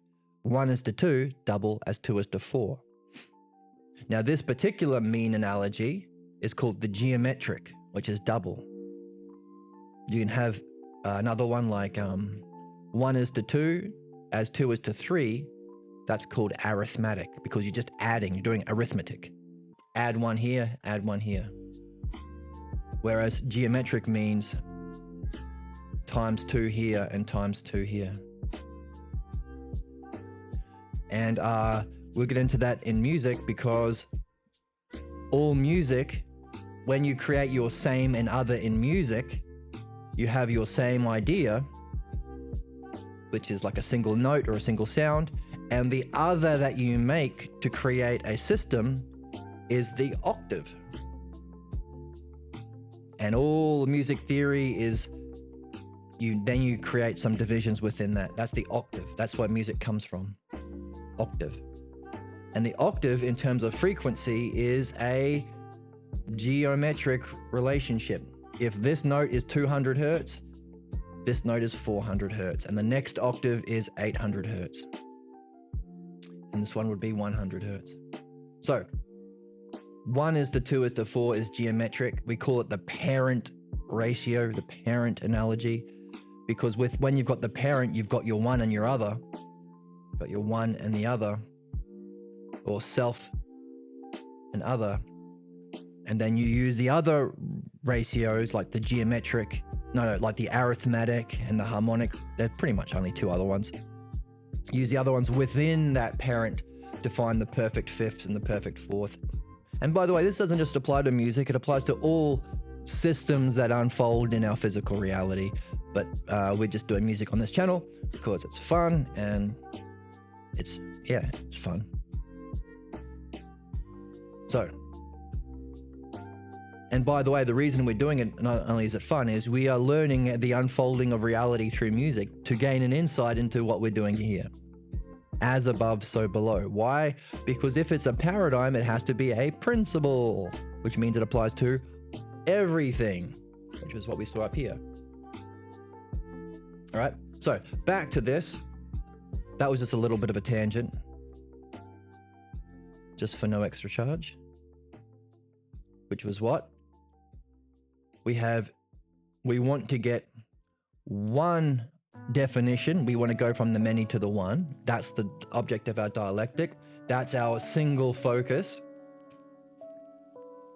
We have two ideas that we use, self and other, and there are four ways of representing it. You can say self to self, self to other, other to other, other to self, and you've completely exhausted all the ways of organizing those two different terms. And as we said, you need at least one and other to create a reflection on the one, to create anything. So these are all things that we can wonder about when we ask the question, why the heck is dialectic so gosh darn important? And why is it a paradigm for understanding? And why is Socrates talking to Meno about this and not virtue, which he said he doesn't know about? But anyway, I think it's cool. See? Self, other. Isn't that neat? You can remember the four different ways of doing dialectic, which we can take with us everywhere we go, even into our next life, even into a different dimension. You can remember it with just two letters. How easy. Anyway, I think that's cool. Yep. So, with that under our belts, we started with self to itself. What's our subject? Yoga. What can you say about it itself? It's a method of joining with being or separating from the body. from the physical. Demonstration, how does it function? Self to another, how does it function to another? Mantras, koans, counting breath, prayer, dance, and you can add your own. Maybe if you're in this channel, maybe you've had some familiarity with different kinds of spiritual traditions or yoga retreats or different types of meditations. Maybe you've done breath work. Maybe you've had experience with psychedelics. Maybe you've had experiences while playing sport or music or something. High displays of energy, like Goku awakens your Super Saiyan. Some people have had those experiences while playing sport or in great displays of force or energy. Childbirth. These are different ways, functions. Now, of those different functions, can you break them down into others? What's involved? Open-mindedness, single focus, wondering, having a question, genuinely interested through time. Now, some of those will have some parts, but not others. Like childbirth, maybe doesn't have a question, but has a single focused, and you're very genuinely interested in giving birth to the baby, and maybe that time frame is, it feels like forever. So, can we take something that unifies all of those? Yes, dialectic. Literally, we've been doing it. Therefore, that synthesis, the second half of conclusion, is to take that other, that's our synthesis, a new other. Taking it back to the self is analysis. Therefore, I don't like the green. Let's give it a different color. Therefore, what color? What color? This color, yes. Therefore, dialectic is the paradigm. Notice a word from the text. It's important to use words from the text as we go. So not like saying, oh, it's Jesus. That's not in the text. Like, I'm not interpreting my Christian upbringing or whatever. That means adding what's not there. We're using it from the text. Dialectic is the paradigm of yoga. And using the words from the text, the one or whole that is same. That's the words he's been using when he comes to his conclusions so far in the text. That applies to all. That's the other word he's been using. We had a look at that just now. So, dialectic is the paradigm of yoga, the one whole that applies to all.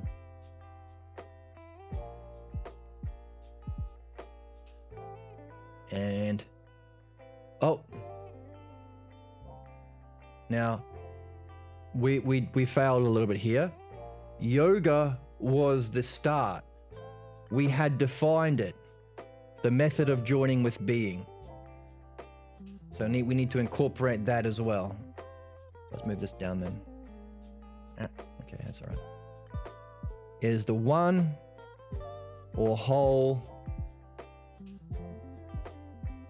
spiritual method and also tradition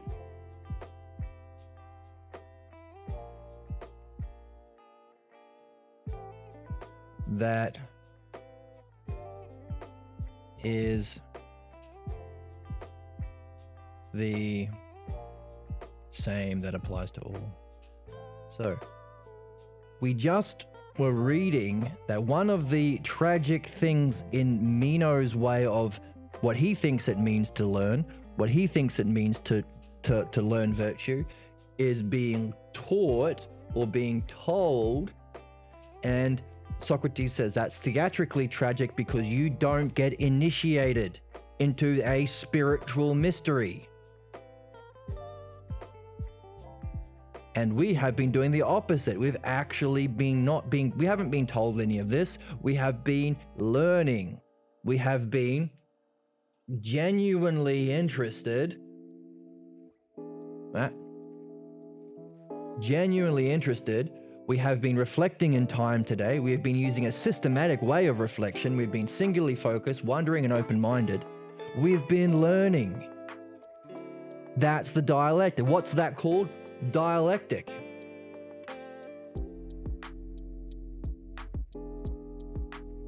And what was the conclusion of that kind of learning? We have come for ourselves. We're not believing anyone. It's not because we were told. It's not because we were brainwashed. It's not because we were born into this tradition or because our parents were this religion. No, no, no. We, for ourselves, learned, not taught, learned that dialectic is the paradigm of yoga, the one or the whole spiritual tradition and method that is the same that applies to all other ones. We saw for ourselves that the paradigm of spirituality, that is the whole, that all other things are therefore parts, is dialectic. Could you have believed, or could you have seen that if you were just believing it? Would it have made sense to you if someone just come up to the street and said, hey, by the way, you're interested in religion, right? Yeah. And spirituality too? Oh, yeah. And you've seen all the conflict that's happened over many thousands of years based on personal beliefs and personal religions and cults and spiritual traditions. You've seen all the war and division and conflict. Yeah, it's terrible. Oh, well, I wish we could do away with that. Yeah, right. And we don't seem to learn. We don't seem to see what is the truth of it. In fact, we often don't talk about truth, we talk about faith or tradition or culture. And we say everyone's entitled to their own opinion. We don't ask what's true, right? We don't, yeah. So we never come to a conclusion. We never come to a conclusion that is true for all. Doesn't matter what color your skin is, or who has the biggest weaponry, or who blah, blah, blah, blah, blah. Yeah, we don't do that, do we? Oh. By the way,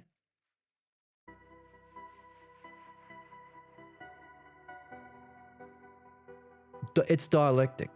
If you said that to someone, what would they say to you? What? Solve the cause of most conflict and all conflict, almost. Pretty much all conflict.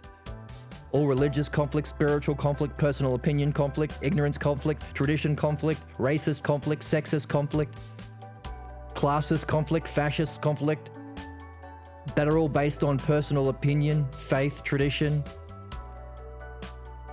You can solve all of that by seeing that the dialectic is the whole, that all other things are simply parts. So we can resolve all of those conflicts. What? Wow. What? What? Could you tell him that? Or is it necessary that someone not be taught it but learn it by going through this reflection? Genuinely open-minded, not interested in saving the religion they love or they were brought up with or their lovely mummy and lovely daddy happened to be brought up in. No, my lovely mummy was Protestant and she's a saint and therefore Protestant is, and I'm going to kill anyone who disagrees that Protestantism is the way. No, you're not genuinely open-minded, you're not genuinely interested. You're not following a systematic way of reflecting through time. You don't have a question. But we didn't learn it that way. So what? Would you say this conclusion that we came to ourselves rationally, that anyone could come to if they were playing the game, unlike Meno, would you say this is an initiation into one of the greatest spiritual mysteries? What's the mystery? That there is a whole to spirituality. There is a whole to understanding. There is a whole to the method of reaching our highest goals. Is that one heck of a mystery? that you would never have seen if someone just went up to you and just said it to you, handed you a pamphlet in the street, yelled it at you through a megaphone? If so, have you been initiated into one of the greatest spiritual mysteries right now? If so, how important is that? We talked about that. We had that little skit where you talk to some guy about all the conflicts and the divisions and the wars and stuff fought over simple, my opinion is best based on what? We have no systematic way of answering questions through time. It's just, I'm going to punch you if you disagree with me, or I'm going to kick you out of the family, or you're not going to go to heaven if you don't. All this kind of bullshit, abuse, violence, manipulation. All of that gone. What kind of a world would we live in without political, religious, opinion-based divisions and conflict? If we had a systematic, rational way of reflecting to discover the truth together that's open to everyone, all. What kind of a world would we be in? What kind of a soul would we have?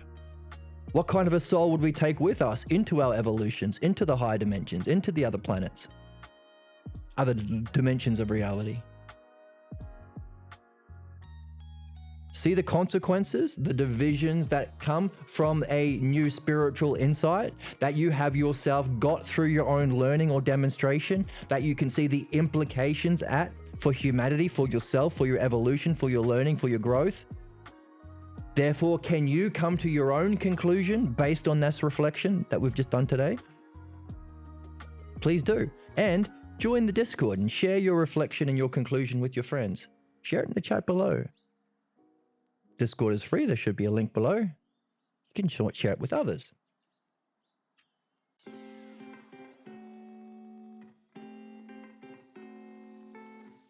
What do you think? Socrates say, hey, stay in the game until you have been initiated into a spiritual mystery. And did we just go through that? What was it like to go through that?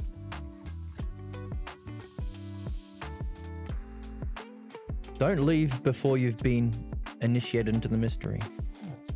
And if you're watching along the channel, then you haven't left. So here's a nice big round of applause to you. And some confetti. I got confetti?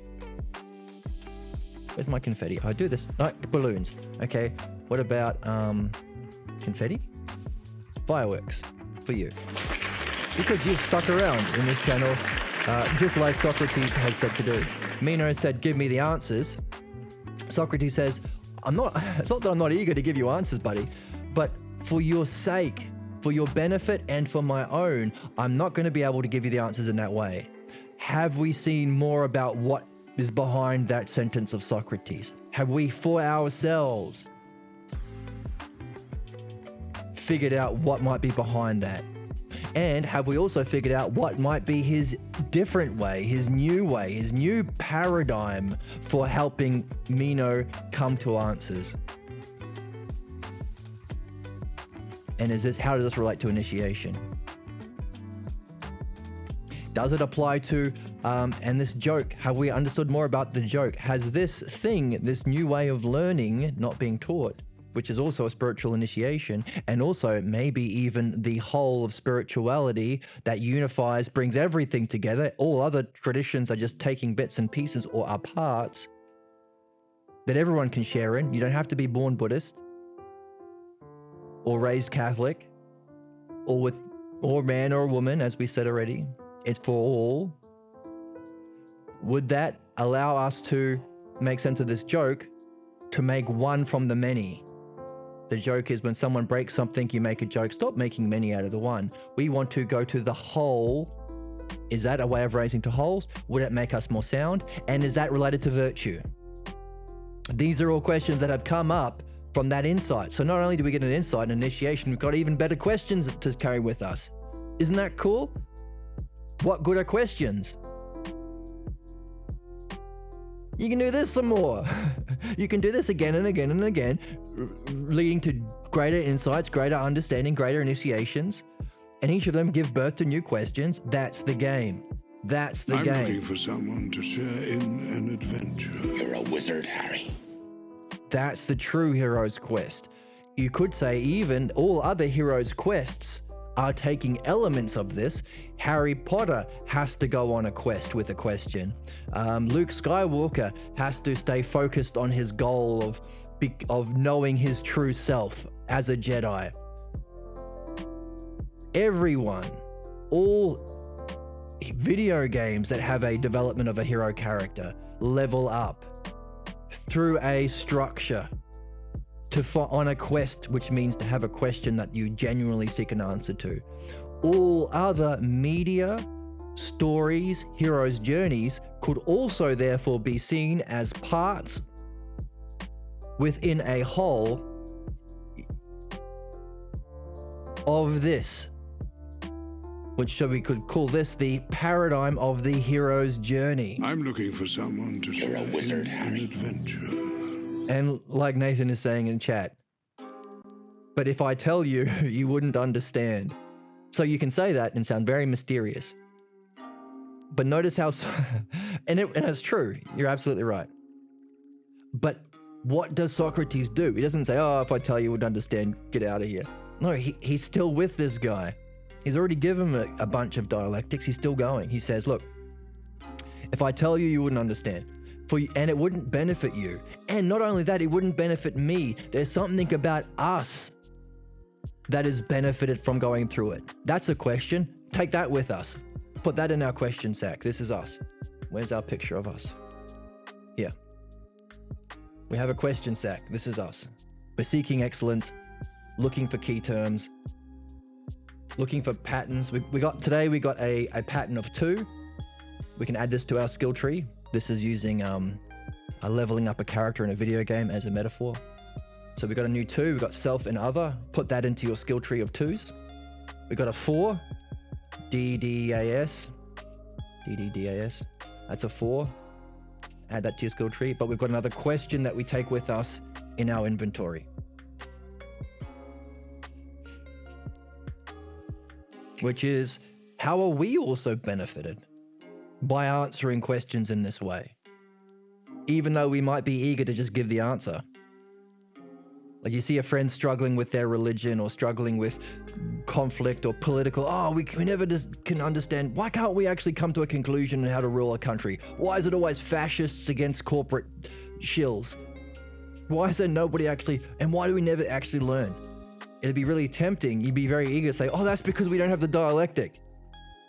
Because we haven't read Socrates. In part because we've only had a translation of from the Balboas.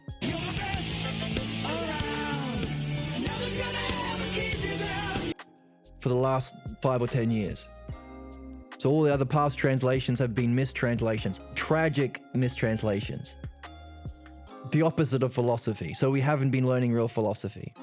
One of the reasons is you can talk about that, but pretty much, dude, don't worry about it. We can solve our conflicts and come to a true understanding. All we got to do is drop this debate of opinions crap, political debates, religious debates, alpha podcast debates crap, replace it with dialectic, which you can only learn if you read Socrates properly. Why? Because it's the whole of which all are a part. It's the whole that takes the many into a one and makes us sound. You'd be very eager to just tell him that because it's true. And how great a world would it be if we all realized that finally and implemented it in everything we do. Every courtroom would be a dialectic. Every school would be about the dialectic. Every morning you'd be doing a dialectic to your dreams to get the personal messages that are communicated to you through dreams that you can only get if you unpack it through the dialectic. Midwifery is applying the dialectic, philosophical midwifery, which we do on this channel. You can follow on YouTube. Get that, follow along. Is this understanding the cause of our problems and removing them. So what a utopia we would live in if we had it. So it can be very, very tempting, and you can be very eager to just say, oh, it's dialectic, that's all. Easy. But why, this is one of our questions, why is it not good for their sake and our own to just say answers in that way? As Nathan's saying, if I tell you, you wouldn't understand. So what does he say? Come along then. I've given you, stop making many out of the one, like that funny joke that we always say, but tell me what virtue is as a whole. Use this dialectic that I've given you as a paradigm. So that's a nice conclusion to part one. Oh, this one. So this, hey, now I've done it myself, you do it. What's another word for that? Demonstration. So we could take that sentence as a nice bookend of part one. Because part one has, he gave a dialectic, and there were 4 parts to it, which was really cool. That showed us how to do the dialectic. She showed us how we, by the way, if we do this, we are managing ourselves well and always justly. You don't have to be perfect at it, but if you're trying to do the dialectic on everything you do, we talked about dreams just then, our problems just then, our conversations, our reading, everything. If you've got a job, if you're a teacher, if you're whatever you do, apply the dialectic. You will always be just and never unjust. That was the conclusion of this dialectic. Isn't that cool? Isn't that really handy to take with you? Don't we all want to be just? All right. And then we did the division into the different examples for shape and color and geometry. From that, we unified the division into the conclusion, and that was the paradigm. Now you've got a paradigm of dialectic, Meno. That's a nice bookend, so we can say that's the end of part one. Now, I don't know if it's the case. It seems to be, seems to fit, and it's helping us gain insights. Part two, you demonstrate it, Meno.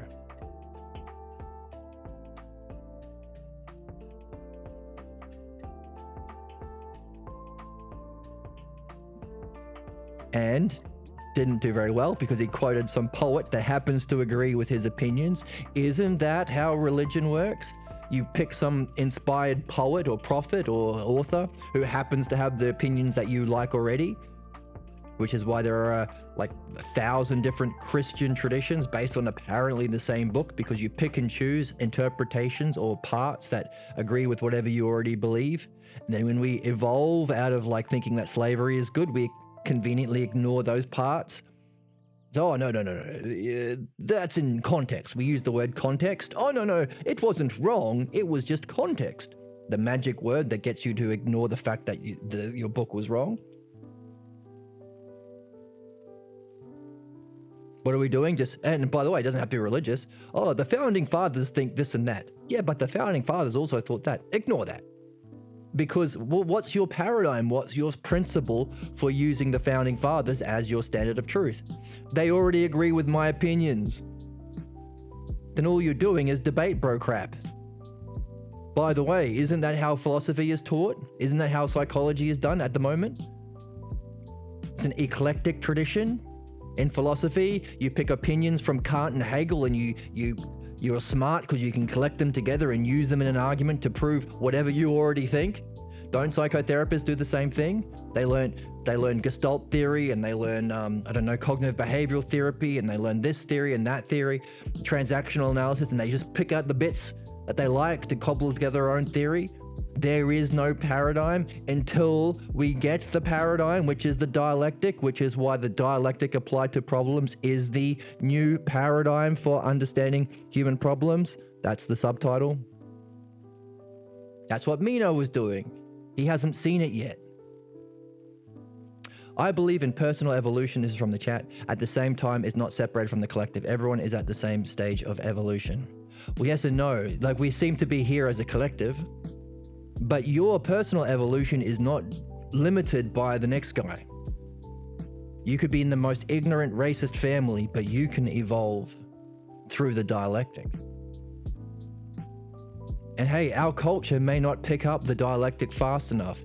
We're at the level of evolution that we have the technology to end our species and end the planet. So that's one of the big questions that we look at in the Philosophical Midwifery series. The big question: why has man evolved with such intelligence to certain things, but remains so immature and irrational in relation to himself? Why can we use reason and understanding and reflecting on causes to make computers and nuclear bombs, but why are we failing to apply that standard to understand ourself, our mind, and our problems? That's philosophical midwifery. So our next stage of evolution would be this one: to evolve into the dialectic, the logos. And it might be that no one else comes along. I hope that everyone else comes along, because if you are doing it at all times, you might be a positive influence. You help one person, they help one person. You pass it on within your family, within your culture, within your sports team. You talk to your teachers about it, your loved ones. And it seems to be the only way out. And Socrates was telling us this 2,500 years ago. So pretty much we're just picking up from where we dropped the ball. By the way, that period of time where we banned philosophy, burned the libraries, shut down the academy, killed the philosophers, that was a period of history called the Dark Ages, about 530 odd AD. Emperor Justinian replacing understanding with blind belief, which is called faith. Hey, you know how belief is the cause of problems and understanding solves problems? Yeah. Let's flip it. Just blindly believe us, and we'll kill you if you try to think for yourselves. And that will somehow make everything better. And it was the opposite. We call it the Dark Ages. So that's where we dropped the ball. We're going back to where we're picking up where we left off. So hopefully we can evolve as a species. But it's not guaranteed, and your development is not based on everyone else's. So often I talk about applied to society or applied to our species or applied to history, but mainly it's an analogy to help blow up, to make bigger, to shed light on our individual situation, because really we're here for ourselves. And we have a community where people who are genuine and open-minded and interested in their own personal development can meet and chat and share their insights, share their dialectics especially. Hey, I did a dialectic on this. And we can all go, ooh. And then we can read it, and maybe we get an insight. And then we say thanks, and we give a nice round of applause.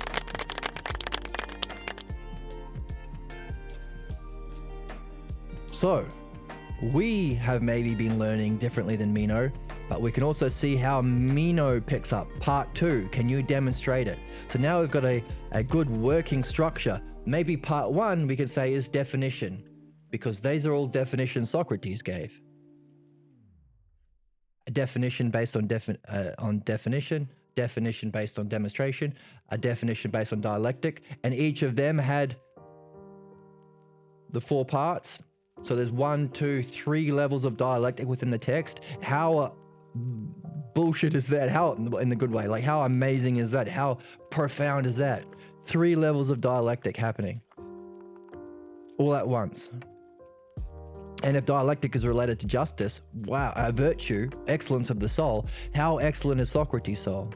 More questions we can take with us. These are good. Now, can we therefore say part 2 might be demonstration?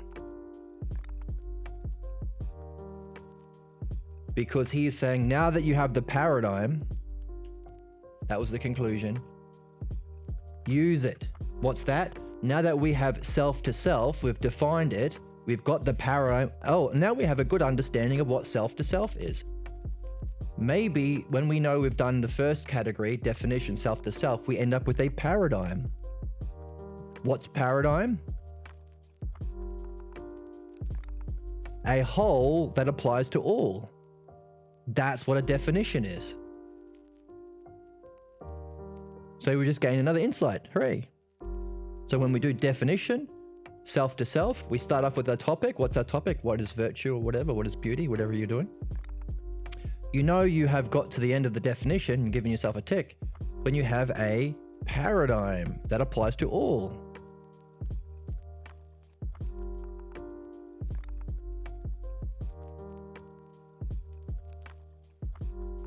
Oh, right, isn't. Okay, is that okay? So also, when we do the dialectic, we have to realize that for each of those 4 categories, we have to also apply it to what isn't true. So, where's a good pattern that shows it? Here we go. Right, so here's an example. If you're doing a dialectic on what philosophy is, if philosophy exists in being, then you have the 4 categories.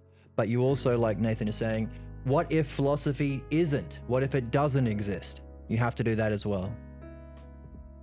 So there's actually 8. So now we've got 1, definition is to 2, self and other is to 4, DDAS is to 8, which is geometric. So we have a geometric evolution because we have 8, because we've got 2 categories. So when you do your dialectics and share them on Discord, make sure you also do side B, what it isn't. So hey, and we've talked a lot about that. What is virtue not? And you can use Meno as your model. What is the definition of virtue if it doesn't exist, if it's just opinion? How do you demonstrate it? You give quotes from religious texts or authority figures that happen to agree with your opinion. So that's opinion. You use quotes. How does it divide up? Politically, economically, within our justice system, within our countries, within our race. And finally, what conclusion would you come to? So yeah, good point. Got to do both, guys.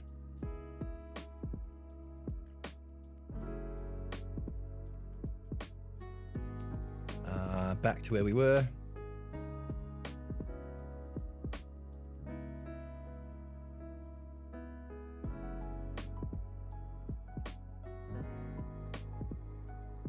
Oh, a big thing I see is people welcoming gatekeepers into their life without even noticing it. Oh, that's interesting. Can you say more about that?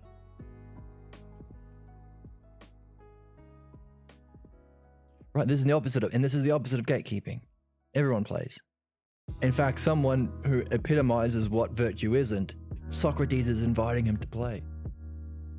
And he talks about this. He says, hey,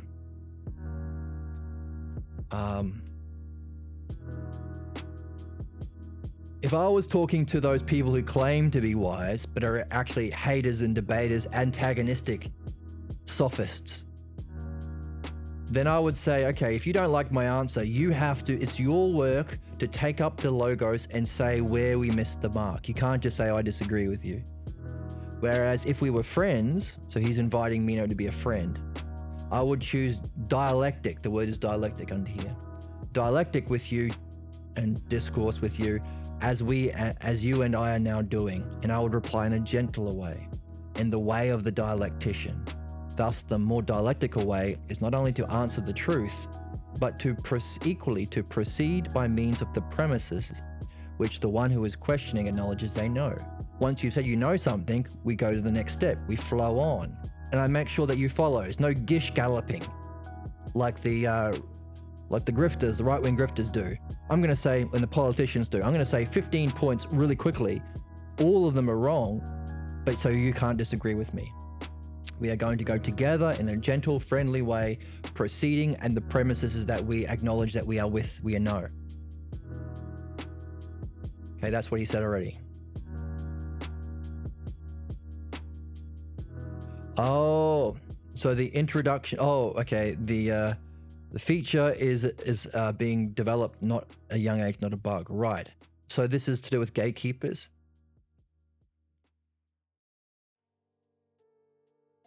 So there is people who are actively trying to sabotage people from a young age, from thinking in a new way, from leaving their tradition, or they're gatekeeping their tradition so they can be the special chosen people. Whereas what we're doing is the opposite. We're being friendly, discoursing in a gentle way, the way of the dialectician, going together. That's what we're learning. Now,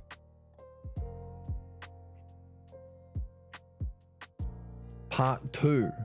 How do we, after we have defined the dialectic, where are we? Part 1.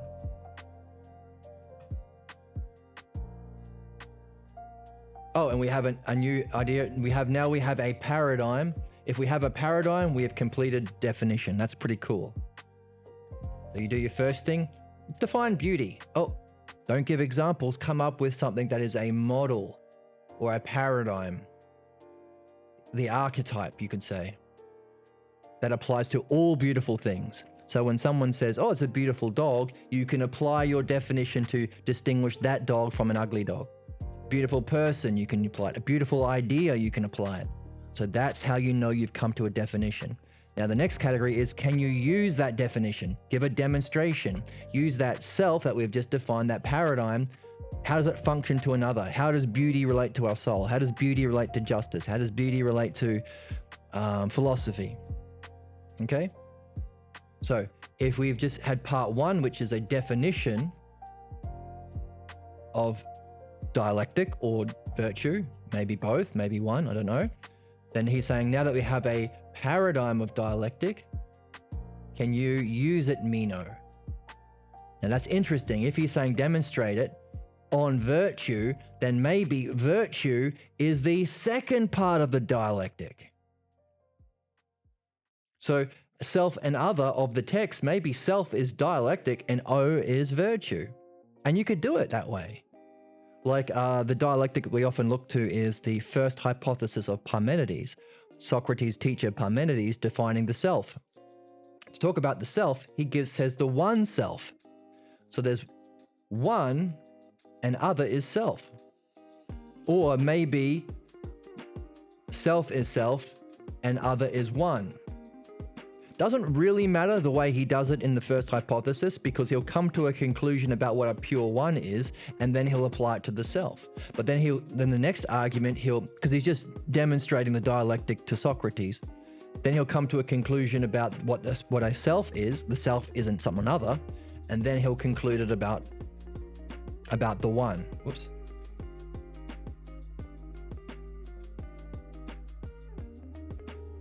Doesn't seem to matter. I might be wrong the way it's used there, but it seems maybe the model that's in the text here is what he's defining as self is dialectic, because that's what he defined, self to self. How do we know? He ended up with a paradigm of the dialectic, self to self. And now he's saying, Meno, use that paradigm to give a dialectic on virtue. So therefore virtue would be other. Isn't that interesting? Virtue and other dialectic and virtue might be the two terms of the dialectic of the text. Again, put it in our question stack. Keep us open and curious, keep us wondering, keep us motivated as we continue to read. And how did, what was the definition of virtue? So self to other. Demonstration. What was the first stage? Meno's definition: to desire beautiful things and to be able to acquire them. That was his definition. Now, what does Socrates do after? What does Socrates do with that? He's not using the paradigm very well. That's what we'll look at next time. Now that we have a roadmap of where we are and maybe where we're going, and seen some significance of that, especially related to spiritual initiation and the consequences for our souls in this life and the next, and humanity as a whole. We got some more inspiration and some more curiosity and wonder to take with us next time to see, what does Socrates do with this crappy definition? And there are many Menos around even today, and even within our soul, there are many voices that might come up for us during the day that say, oh no, don't spend your time wandering along with a great group of friends on this awakening philosophy channel. Go acquire beautiful things, make some bank so you can impress the ladies, and get a nice Bugatti. So how do we answer those voices? Maybe they're voices from our culture, from our parents, from our teachers. How do we answer them within ourselves? Or maybe Socrates will show us by the way he answers that very same false idea about justice, about excellence next time. So, on that note, thank you so much for joining me. Thank you to the new chatters. Thank you for your questions, Nathan. Really, really interesting and thoughtful. Join the Discord. There should be a link below. Follow and subscribe on YouTube to find all the past videos that you can follow along with. You can follow along on Twitch. If you want to chat on Twitch, you can as well. Oh, hello there. Globe Starglass. Are you just joining now? Because we're just finishing up. But we were saying there's a Discord and a YouTube channel that you can join to catch old videos, which are lots of fun. And join the community. Dang. Well, if you are, I don't know where you are in your part of the world, but there will be another stream later on tonight. You can share a quote, sure. Later on tonight. Whoa, Jesus, that was loud. Thank you for the follow and for the heart attack. I gotta turn my speakers down. What we are learning today about the dialectic and its importance, we're also applying to our problems, our blocks, the things that cause us to be locked into repeating cycles of negative states of mind and failures, preventing us from reaching our highest goals. Now we're learning more about what those highest goals are in reading the text here. Success is the quote. Success. I love DBT. Who's DBT?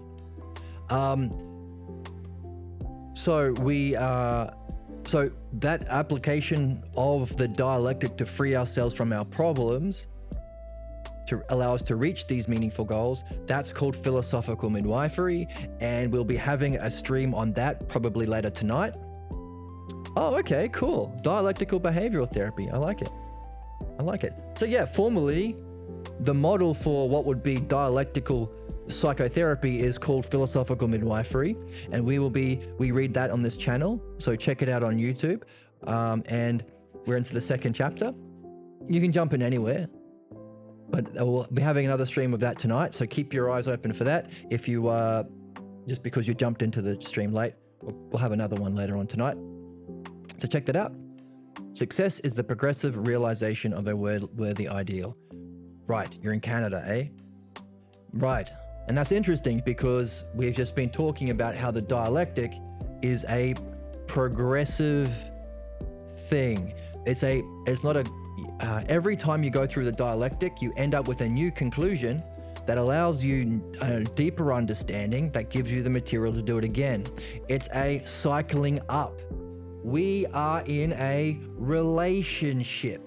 That's why we have a channel. Right. There are destinations along the way, but the method is a relationship. It's a conversation. It's a dialectic.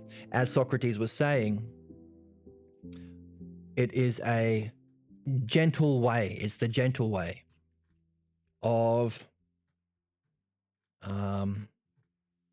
where did he say it? Of inviting someone into a conversation. And every conversation we get better. And literally, that's what we read last time in the philosophical midwifery book. We said, look, every moment in our lives, okay, we are refining our negative self-image based on a negative self-belief that we got early on in our life. So we are a walking dialectic. We are refining, we are getting more specificity on what is false. We are walking dialectics on what is false. But if we pick up this game, every reflection in philosophical midwifery gets us more clarity, more specificity, more, we're like polishing up, we're refining our understanding of our pathologos. And that's what frees us from the problems. So that's the thing, we're always in this game, whether we like it or not. We are walking dialectics of our false idea of ourself. That's called the pathologos. That blocks us from what we're doing here in the Meno, discovering the truth about self and reality. You can't have both. You can't have the understanding and the direct experience of self and reality while also carrying a deeply held, unsuspected, false belief about self and reality. You can't have both. So one will block the other. So we're talking about how come we're so clever as a species with internet and computers and technology, but we're so immature and irrational in relation to ourselves, because our pathologos specifically is a psychic parasite that sabotages the use of the dialectic, the use of that reflection, the use of that understanding when applied to ourselves. It's a block. That's why we need courage to learn the method anyway until we free ourselves from the block. That's why we need our virtues. Well, you're ahead of the rest of us then. We're after the zero self-image. If by zero you mean you've recognized that the self is beyond all images, which is of course the goal in philosophy, to how do we understand something that's beyond understanding? Because it's not understanding. How do we know the self which is beyond what we normally think of as knowing? These are puzzles that we use the dialectic to refine and progress. Oh, okay, negative, right. Well, so that's good. You have what you need to do this. Because philosophical midwifery will uncover why. Because if it's true, if what Socrates is saying is true about the self being the highest ultimate, in fact, we talked about the dialectic being self and other, then any voice, feeling, state of mind that tells us that you are not adequate, the self isn't adequate, or reality is not knowable, not intelligent, not caring, is false. No, it's not biased. Yes, you have a biased view of self and reality called the pathologos. We all get it as human beings. And our life is a successive refinement of that. Or in other words, a walking dialectic of a pathologos, a false belief about self and reality. That's why, like, as people grow older, you can see their problems start to be etched into their faces, the way they talk, the way they hold themselves. They start getting illnesses that reflect their pathologos, the false belief about self and reality. Yes, midwifery is the ideal, which is nothing other than the same dialectic we've been learning in the Meno applied to what's false, which is what we just mentioned earlier, coincidentally enough. If we are doing a dialectic, learning the method to find out what virtue is, or what justice is, or what beauty is, we are not doing it completely unless we also unpack what it isn't. Dialectic has the structure of understanding applied to what is, but also we have to be, as human beings, doing this. That's why we have our problems.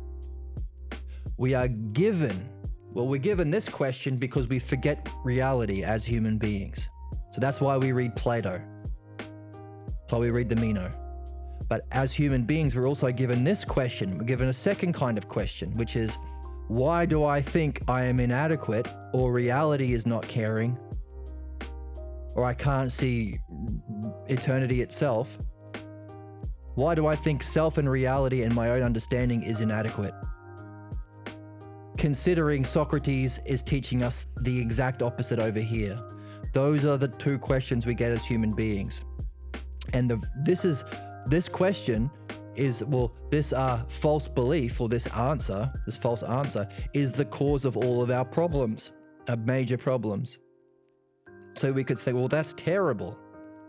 That seems really cruel. Unless we realize that this kind of question that we all get is necessary to allow us the conditions to master the dialectic of what isn't true, side B. Otherwise, we would just be learning about what self is, and we might ignore the work to uncover and remove what is false about self and reality. And if we do that, we won't master the dialectic, because the dialectic has two parts. Therefore, your problems can be seen as serving a greater purpose to give you the necessary conditions to master the other half of the dialectic. And if what we're learning in the Meno is true, that virtue is tied to the dialectic, and what we just saw in our own initiation was true, that the dialectic is the whole of all spiritual traditions, then we better also practice the dialectic of what it isn't. Thank you for the follow, Denny's Gulp. Therefore, we have problems. We have an inner voice that keeps the problems alive. We get reminded about them when we dream. Every time we approach a beautiful person or a meaningful goal, that problem stays and remains. We stay trapped in a cycle of our problems until we pick up the game we're in already, which is to learn the dialectic. That's philosophical midwifery when applied to what's false.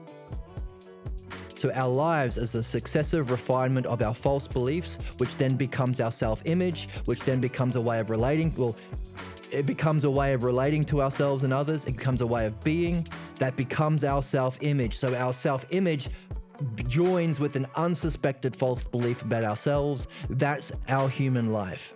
We are becoming better and better at our problem. That sounds terrible, unless you realize that this means something is keeping alive a question without which you wouldn't go on a quest to free yourself from it. Because the quest to free yourself from your problem, or your pathologos is what it's called, is the dialectic applied to what it isn't. And if the dialectic is the method or yoga or tool to understand what is true about anything, it's very important that we learn it. And it has two parts. So that's an introduction to the other series we have running, which is the Philosophical Midwifery series. Same dialectic applied to part B, allowing us to understand that the problems we have are for a beneficial reason. So long as we learn. You can't be taught. Which means what? Which means you play the game. Learn the dialectic.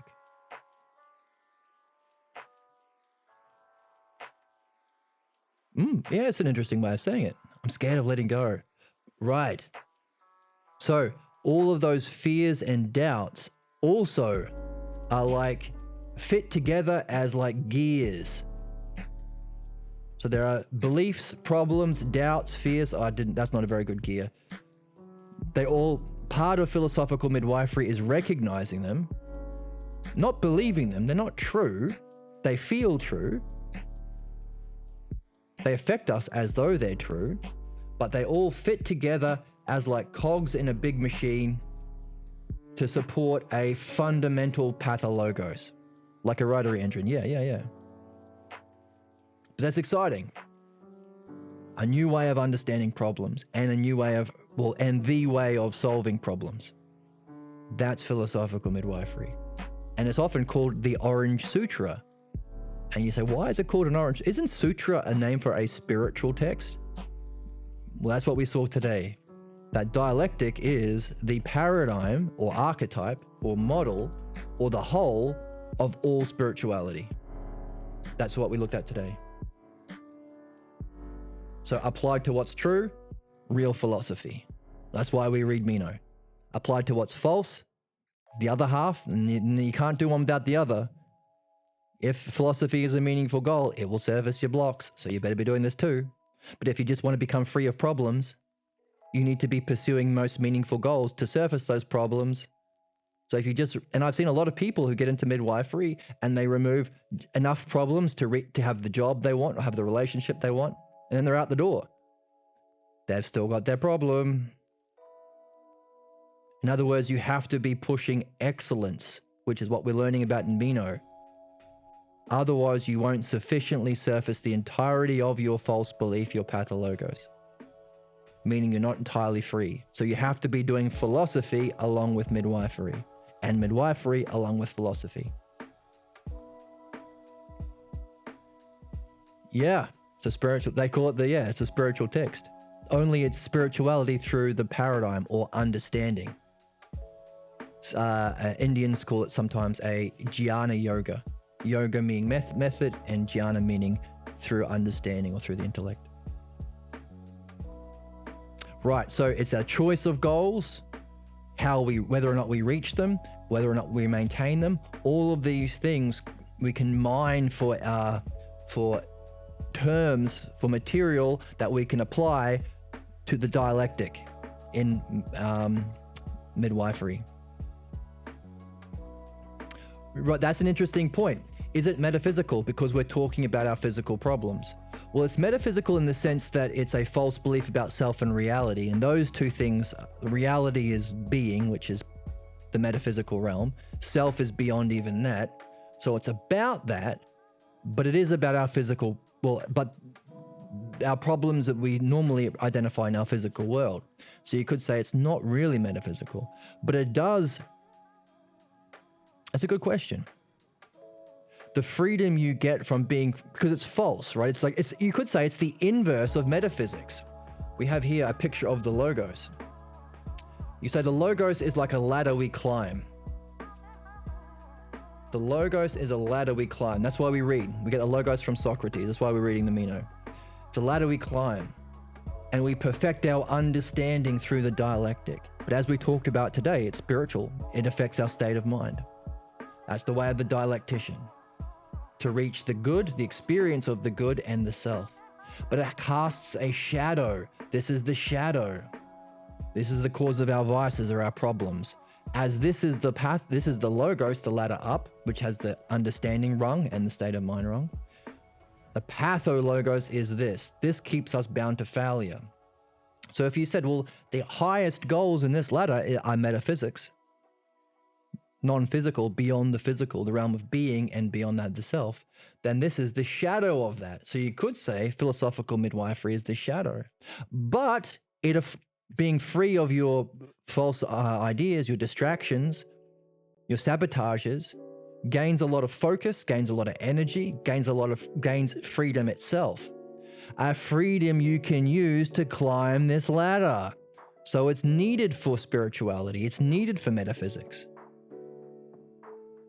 But another thing is, everything that we learn about the structure and nature of our problem applies analogously to metaphysics. So everything we learn in this book about how and why our problems affect us the way they do, we can apply all of those understandings and insights into our study of metaphysics and philosophy. The only difference is relations stay the same, but terms vary. So when we have our problem, we are a walking dialectic refining our false idea of ourself. But so too, we can learn, does that mean that philosophy is a walking, progressive dialectic refining our understanding and our true vision of the self? Same relationships, different terms. So that's another fun thing about doing both. Everything you see in one, you can apply to the other, which is why we have a music series on this channel too. As we learn the logos of music, we can use that as an analogy to gain new insights about the logos of metaphysics and the logos of our problems. So those are the two things we're reading on the channel. So philosophy and psychology are major interests of mine. Well, that's the game. That's the game. Now, one of the questions is true psychology actually philosophy? If we're learning the dialectic we get from philosophy only to what's false, would that be a way of unifying? The more I know, the more I don't know shit. It trickles into everything else. Full circle. I've needed someone to speak with. Butterfly effect is so cool. Right, that's another question. Once we get into this game, do we start to notice coincidences or serendipities or opportunities that present ourselves that might be an expression of the logos, the self, and the good? In other words, do we live in a caring and intelligible reality? So that if we have the courage to play this game,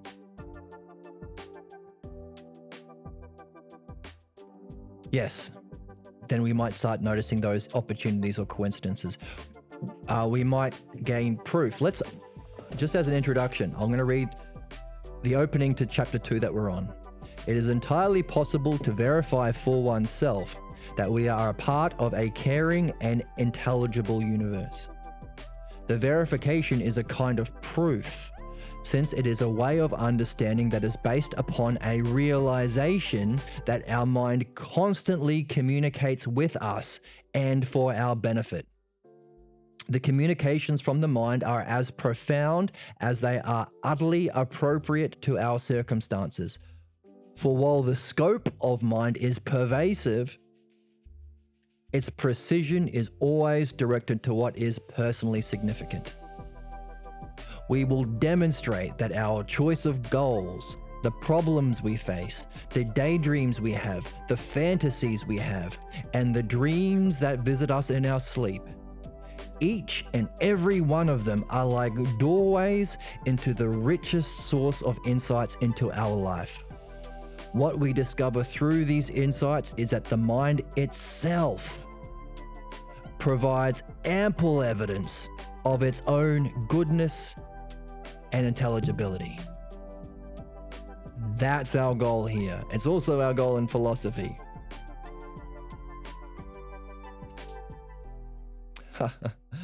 These are very good questions. Keep them all, by the way. So in chat, Globestar is sharing lots of interesting questions. Serendipity. How is psychology taught in modern psychology, and how is this new paradigm of understanding problems different? Are we in a dream? How does serendipity work? Why is that quote literally what he just shared but extended? How does that relate to the mind being all pervasive but specifically directed to where you are at and what you need, which is what we just read? The paradigm is it's a new paradigm in terms of modern culture. So what we are talking about is going back to Plato. Right, it is ancient philosophy. We call it Hellenic. So we are returning to Plato's philosophy, but Plato didn't do midwifery. Socrates, there's evidence that Socrates did, but Socrates didn't write anything about it down. So we're returning to the Platonic tradition, but we're returning while adding something new. We're completing the circle and returning back to a Socratic way, which is fun because we can see evidence of Socrates midwifing people. In fact, we can see the paradigm of dream analysis and philosophical midwifery within the Achilles story in Homer's Iliad.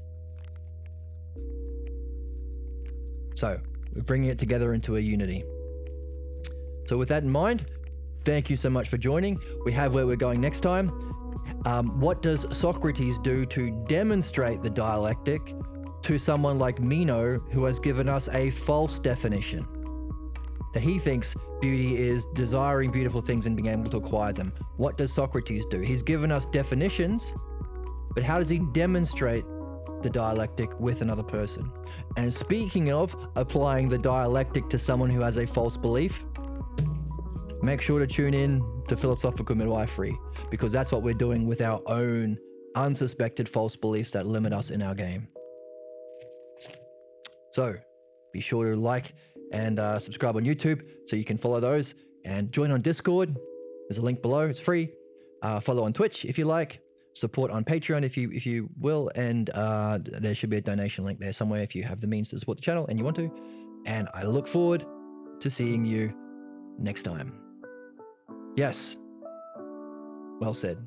Always read between the lines and keep on rocking in the free world.